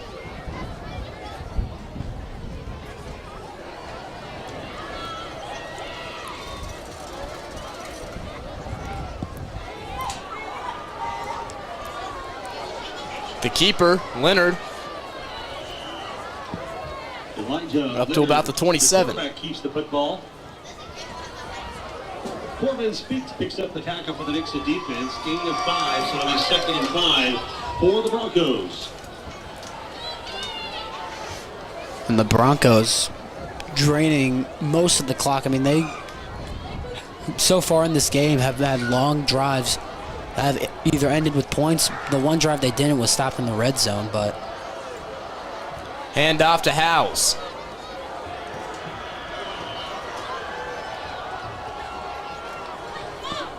Number 5, Tanner Howes picks up the Bronco first down.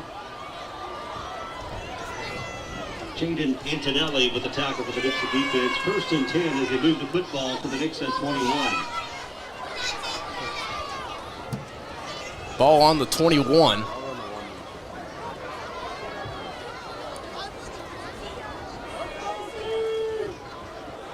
Just draining that clock. We may have a 10-10 game headed to the 4th.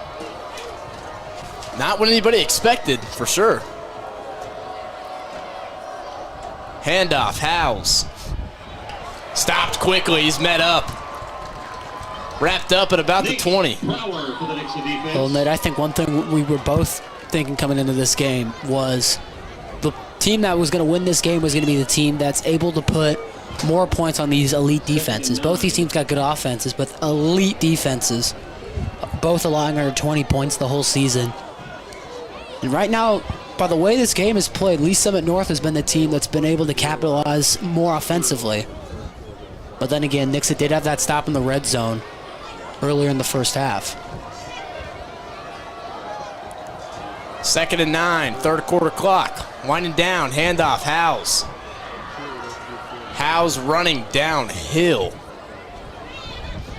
Up to the 12. The ball for the Broncos. Spencer Warren making a tackle for the Nixa defense.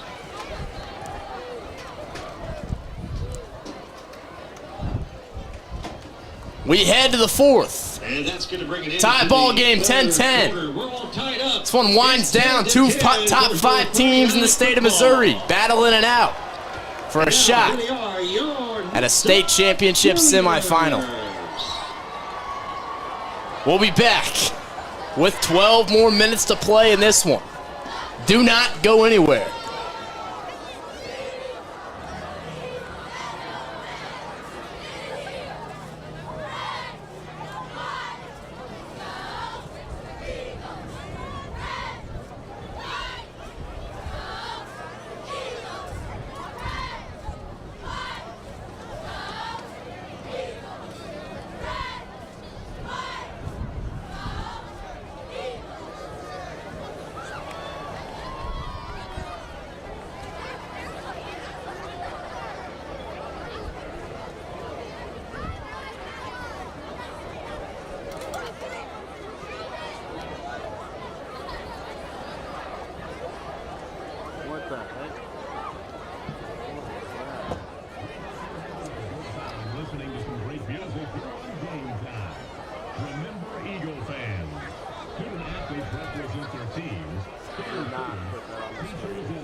So 3rd and 2 for the Broncos to start the 4th quarter.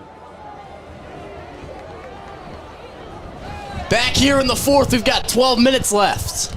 they'll start things off with a carry from Howes inside, who's had quite the workload tonight, as expected. Him and the mix of Quincy Baker in there. I mean, Howes is a 1,000-yard rusher for this season. I mean, he's been running downhill all night. Nixa has not been able to stop him. But again, I'm going to bring up the fact that Nixa did have a stop inside the 5 earlier in this game. They did. So this team has played well in red zone on defense.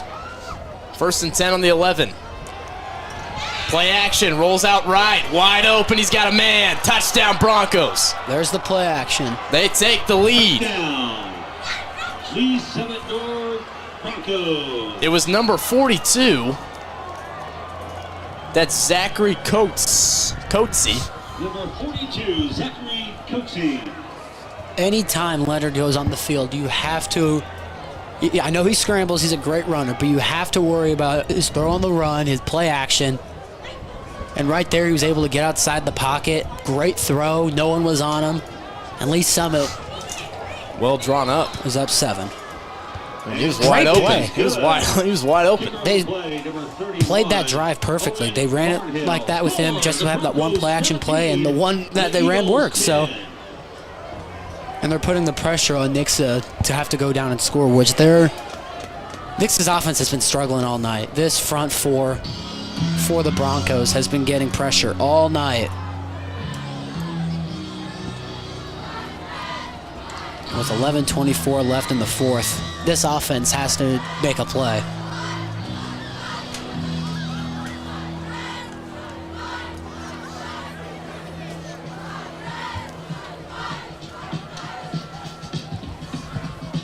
(17-10). The Broncos lead by 7 in the district championship. Right there, you see the man Spencer Ward having quite the game tonight.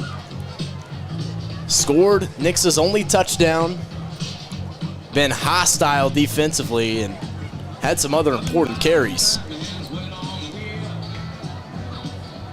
Leads that defense. The kickoff will be number 1, Ramon Green Jr., number 4, Jordan Tyler.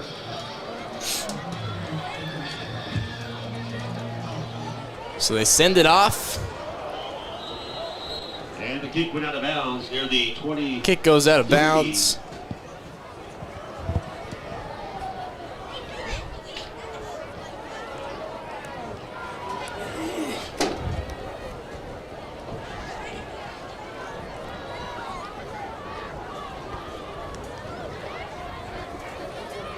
So it'll be 1st and 10 for the Nixa Eagles. They'll start at the 23.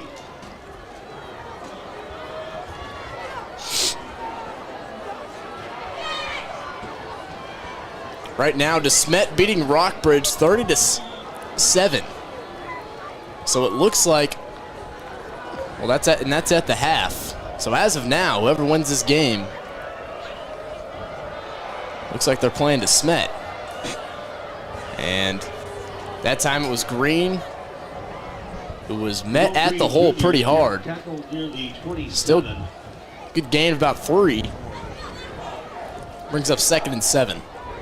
And Ramon Green has been fighting for every single yard he's gotten. I mean, he's getting met at the line every single play, but he's still fighting for those 3 or 4 yards.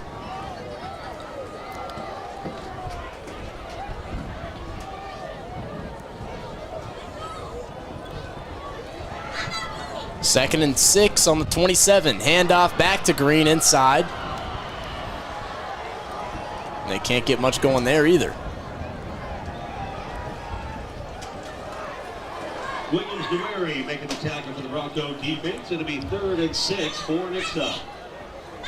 The only teams left, besides Nixa and the COC, at this point in the postseason, are playing each other right now. Carthage is beating Republic 28-14 late in the 3rd.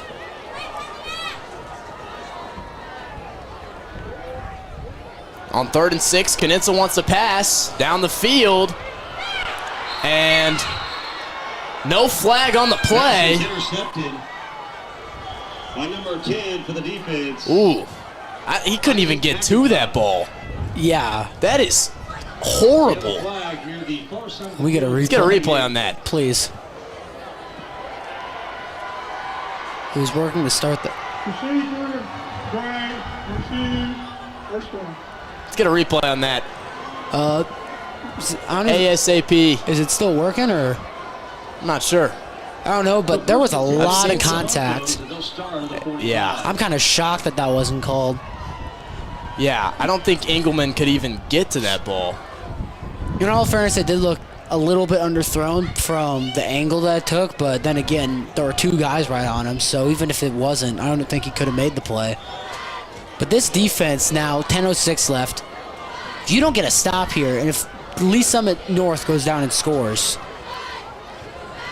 it'll be time to start panicking.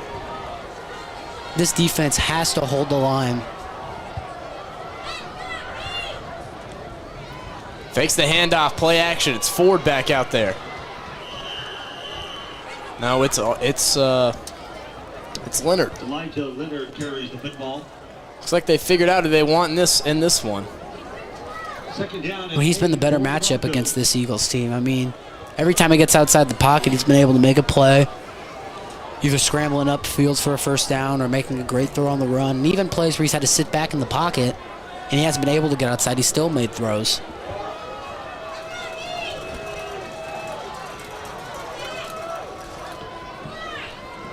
Handoff, Baker inside. Trying to work his way around traffic. Number 24 of the ball. He's eventually met and put down at, I think they're going to spot him at the 50. And the 49. Into Eagles territory. 3rd and 4. Again, third down. Do not let Leonard scramble outside the pocket. I know that's harder than it's easier said than done. You got to be playing contained, but also if I put a spy on him. Put a linebacker in and put a spy on him in case he tries to run up the middle. If this is a passing play, of course. 3rd and 4 from the 49. Handoff, Howes. And depends on the spot, but I think he got there. I think he did too. Yeah, he did. That's a first. I mean, Howes this half has just been running downhill. All his momentum going forward. It's been tough. He's been tough to stop. The Nixa this season in the past has not historically this season had a great run defense. And right there, and House is just proving that point. He is running downhill, getting past the line almost every play, up to the linebackers. And right now, the Lee Summit North run game is just running over this Nixa defense.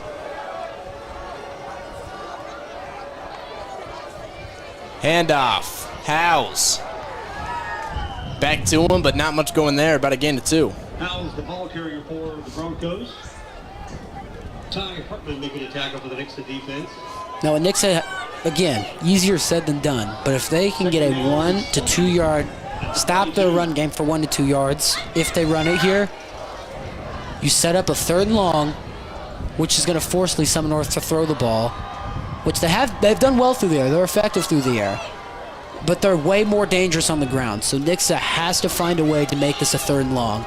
Because the best way you're going to stop this offense is to get him in 3rd and long situations. Hand off to Baker. Baker makes a man miss. Stays on his feet, but he's met quickly by Spencer Ward.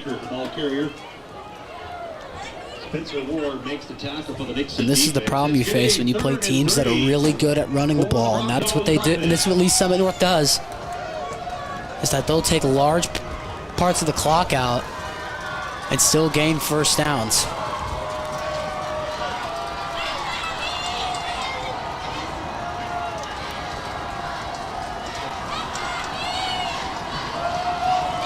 Third and 3.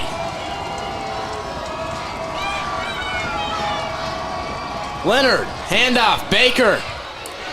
He's stopped at the line. Doesn't get far. It'll bring up a 4th and short, and what a spot. Number 65. Lee Summit North should go for it. You're up 7.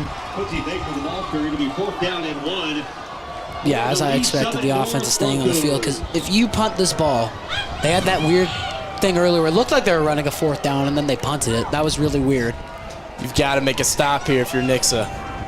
Got to make a stop here. With, yeah, about to be 6 minutes left, this could be the game on the line. And Leonard and shotgun. Timeout called by the Broncos. 6:38 left, 17-10. We're going to take a break. We'll be back.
Big 4th and 1. We're back here at Eagle Stadium on the gray. 17-10. The Broncos lead the Eagles.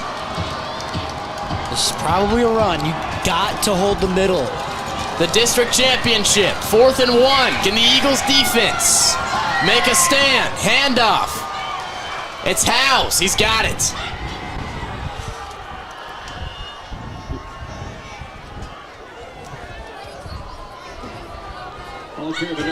And the Eagles are gonna need that Eagles defense is gonna need something here.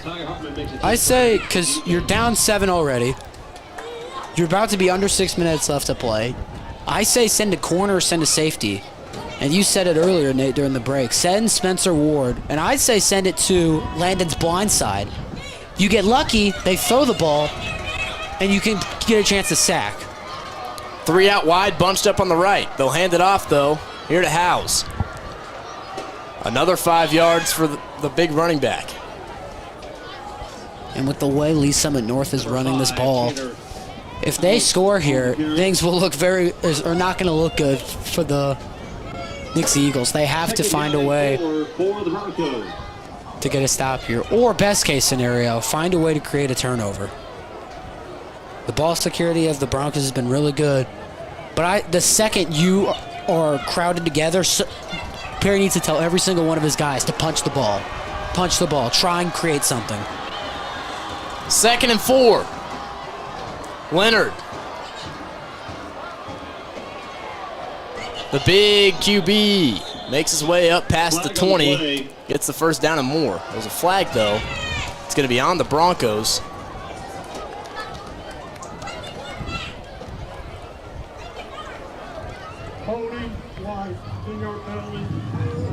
That's huge. It's now 2nd and long. That is big. Now here, the chances of the Broncos running this again are huge. All I'm saying is contain the outside, because chances are here, if they run it, they're going to try and bounce it to the outside. So all I'm saying is, if you can hold them to even 4 yards, 4 or 5, if you can set up a 3rd and 10, that would be the perfect situation for this defense. The way you're going to stop them is you have to put them in 3rd and long situations. 2nd and 16. Play action. Rolls out right. Leonard. He's got Grant on him. Gets around Grant. Steps out. I'm not sure where he stepped out. I think 25. The 25. So gets most of that yardage back there and brings up manageable 3rd down. I mean, Leonard has been able to have his way scrambling. I mean, this defense has not been able to stop him getting outside the pocket and moving with his legs. That's where he's most dangerous. And this is just a further point to show it. 3rd and 4, 25. Direct snap to Leonard, he'll keep it. And he is tough to bring down, proved it right there. Another first down for the Broncos, and he makes his way up to the 15. Running down that clock. A Bronco first down as they move the football to the 11. The problem is even a field goal now they're definitely in field goal range. I'm just gonna take a guess and assume their kicker can kick from this far. But any points here makes it a 2-possession game. So if Nixa wants to try and get this, they either have to get a stop on 4th down or they have to create a turnover. 1st and 10. Drops back to pass. Leonard. Pressure. In his face. Leonard. Hit. Drop down at the 21. There's a flag. Holding? And another holding on the offense. Yeah, decline that. Do not. I'd say decline. That's a 4-yard loss on the scramble. They're accepting it. All right. So now the sack doesn't count. 10 yards early, first down. Well, you set up 1st and 20. Is it 1st and 25? I don't even know, but it looks like it's a mile. That holding call's big. Now you drove them way out. So now they're definitely they're definitely not in field goal range. So. And they're running this ball. First 2 plays are runs. You've got a chance. They've gifted you a miracle. They've gifted you a chance. You have to convert. Draw. Give the house. Up to the 30. 28. Call it the 29. Number 5. I mean, with that grid of an O-line, when you line that many receivers outside and run a draw play, most of the time I'd say it's going to work. Great blocking up front, and that works up for 7 yards. Still 2nd and a mile. And they can't punt and they can't kick a field goal from right there. So even if you get a stop here, they're going to go for it on 4th down. You just can't let them get a first. And if they get a first down, then the game's probably over. Unless they create a turnover. Because if they get a first, they're going to score. Back there all by himself. Leonard, 2nd and 23. Dumps it off to Mosey, who's got space and blockers, and he's still on his feet, but he's being dragged backwards. Isaiah Mosey. And you got to strip that ball there. I mean, come on. You've got him held up. He's not going anywhere. Strip that ball. Punch. Whistle's not even blown yet. You have to punch. Every defensive staff on the Nixa Eagles should be telling them, if you hold them like that and the whistle isn't blown, punch the ball. If something pops out, even if you don't get it, you just have to try and create something. But look, 3rd and 13. They're probably going for on 4th down if they don't get it. Actually, nah, they won't. But you have to, don't let them get a first down. Approaching the 2-minute mark, 17-10, 3rd and 13 for the Broncos. And a flag on the play. And it's on the Broncos again. Oh my, that is shooting yourself in the foot. Sets up an even longer 3rd down. Timeout call by the Broncos. They're not moving it. They pointed. Was that timeout or why is the... I'm not even They pick up the flag. Not really sure what happened there. You got any clue? I don't.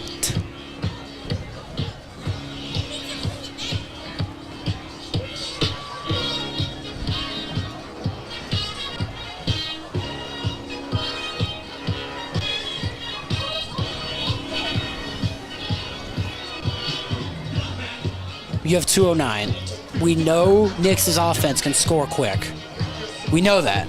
Yes. I mean, they've been struggling all day, but this defense at least has to give them a chance. So if this defense stops them here, and hypothetically, if they kick a field goal and miss, you have a shot. But you don't. If Nixa gets the ball back, you don't have to make it up in one play, because you have 2 whole minutes. But that only happens if they get a stop here. 2:09 left to play in this one, the final minutes. 3rd and 13, big third down here for the Broncos. Leonard, incomplete, an interception would have been huge. Jake Miller had his fingertips on it. And I bet he's going to be regretting that one tonight. Yeah, he's sitting there. Just too far out of his reach, just went through the hands of the receiver there. Just couldn't reach out for it. That would have been nice to see. That would have changed the game, but I mean, it's a 29-yard field goal from there. I don't know if they're kicking it from that far, if they're going for it. It looks like they're going for it. They're going for it. 3rd and 13. Or 4th and 13. They have to stop him. Can the Eagles get a stop? Leonard wants Mosey. Mosey's got it. Touchdown Broncos. Lee Summit North Broncos. I mean, that ball was put in the right spot. Isaiah Mosey. Defense didn't turn around, and I mean, Mosey makes a huge catch. You'll see on the replay here, Jordan Tyler. He throws it up, puts that perfect spot. Tyler doesn't turn his head, and Mosey just makes the play. And the extra point is good by PAT's up and good. 1:58 left. The Eagles down 14. Nixa 10. They're going to need a miracle here. Fans are leaving the stands, but there's still a minute 58 left. Can they pull it off? I've seen crazier things happen.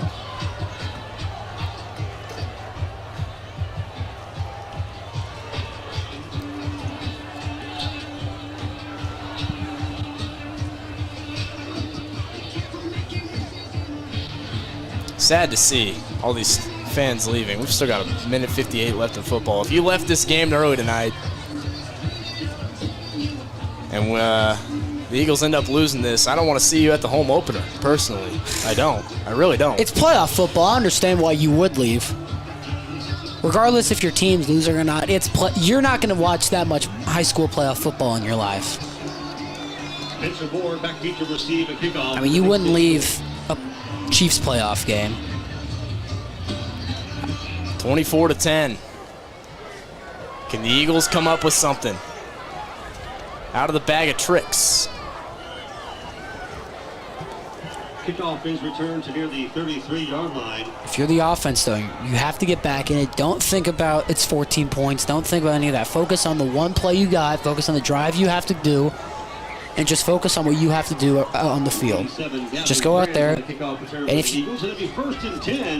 you go out there and you put a drive on the board, then focus next. But take this a play at a time, because you still got a minute 53 left. That's time. We know this offense can score quick.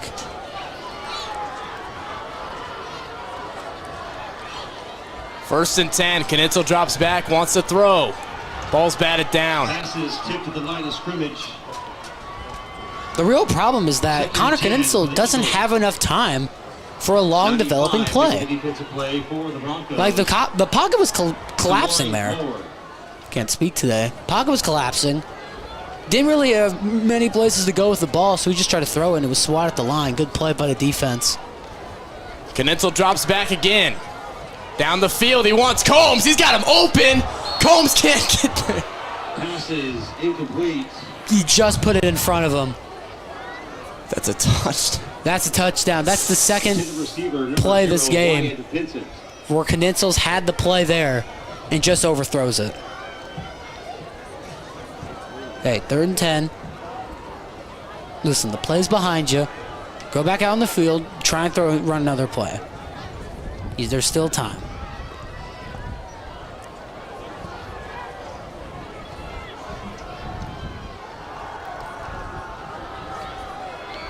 Third and 10.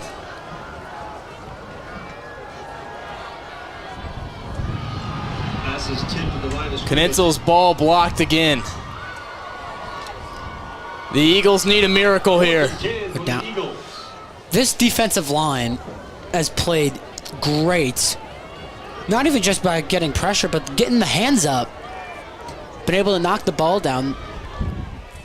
They had Nixa down to their last down.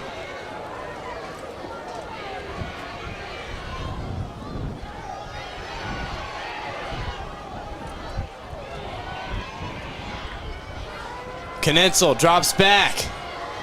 He's got Engelman. Engelman's got the first down.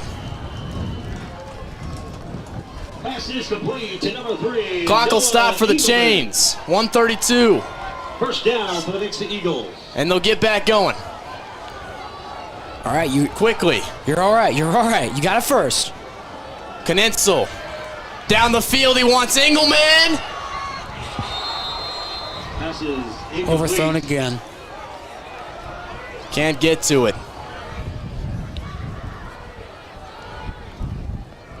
.121. Still got, again, still have a minute 21. For Nixa. You're all right.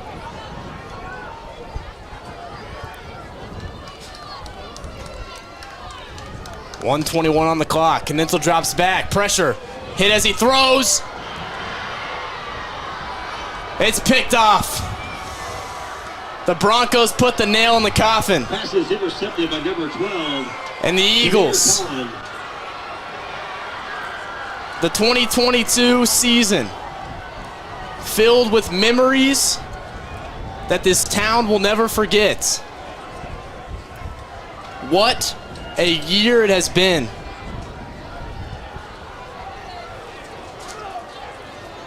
.117 left.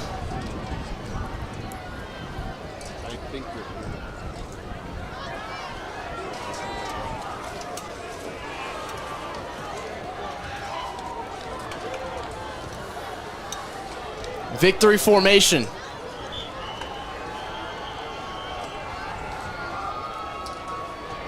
Well, just want to take the time here to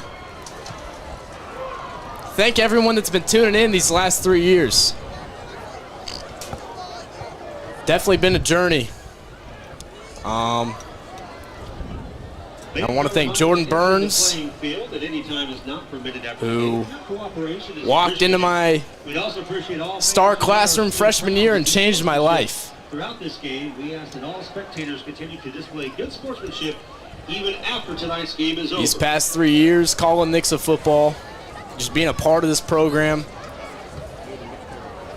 have truly meant the world to me.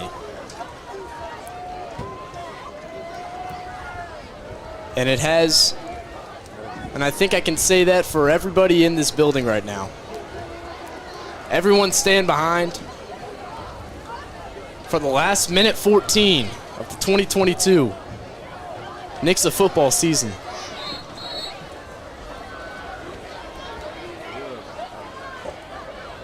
Not sure why we call it a timeout, but well, you got 2 to spare. You might as well use them.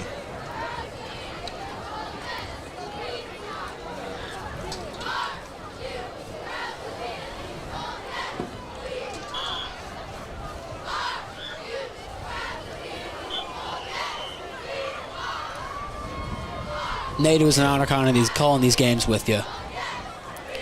It's an honor calling it with you too, Ryan. It's been quite the journey. It's been a good season. I want to thank you and Trey Hartwell if you're listening to this. These last 3 years wouldn't be anything without you out there. And without all you listening right now. Thank you to all of you. The 2022 season for the Nixa Eagles comes to a close. It was hard fought. 10-2. The final record. Congratulations to Lee Summit North, the Broncos. A dominating season. Thank you to all the seniors. Thank you to everyone who came out tonight. Thank you to everyone who listened and has been a part of this journey all year long. Nixa Eagles.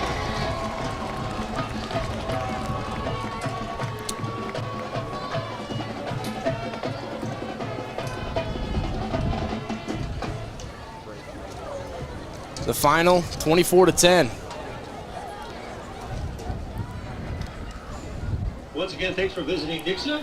You got anything? Lee's Summit. We appreciate I got you nothing, coming Nate. down tonight. We do sincerely Once wish you again, guys thank the you best of everyone luck who's with your 2022 joined me these campaign. last 3 Don't years. forget, when you're heading out of town, don't forget to stop somewhere in Nixa, buy some gas, some groceries. Definitely meant the world to me. Restaurants open for you. Just check them out. As you This head community's on been down amazing before to you me. head back to Lee's Summit. Make sure you have lots of good stuff to eat and spend some money in Nixa, please. Thank you. We'd appreciate that. This program has changed not only my life, but the lives of many other students who never thought they'd get a shot to come out here and put up graphics on a TV, create a whole broadcast, a whole student-led broadcast. I don't have our roster for tonight, but thank you all of you guys too. Our crew does an amazing job every week, pumping out these streams for you, every single sport. Let's help make the job a little bit easier for the Sodexo Basketball crews. season's right around the corner. Cold weather as well tonight. And cleaning up late. Thank you to the seniors. Grabbing a few extra items and throw them away. Everyone in my class, So they can get home. and everyone on this team for making it such a great year. For the last time, Nate Purrier Ron Swanson. signing off. We love all you guys. Thank you.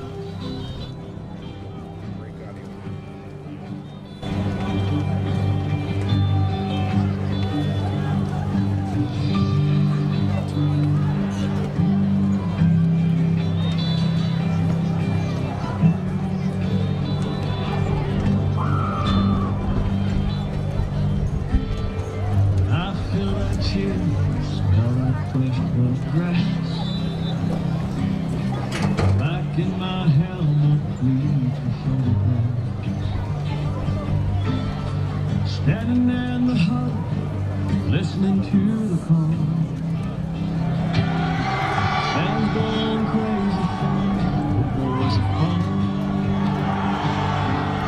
I didn't let just anybody in. And one last time for the 2022 season, the Nixa Crimson Corps will perform our fight song for our Nixa Eagles.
Once again, a great season for our Nixa Eagles. Coach Perry and crew, and all the seniors.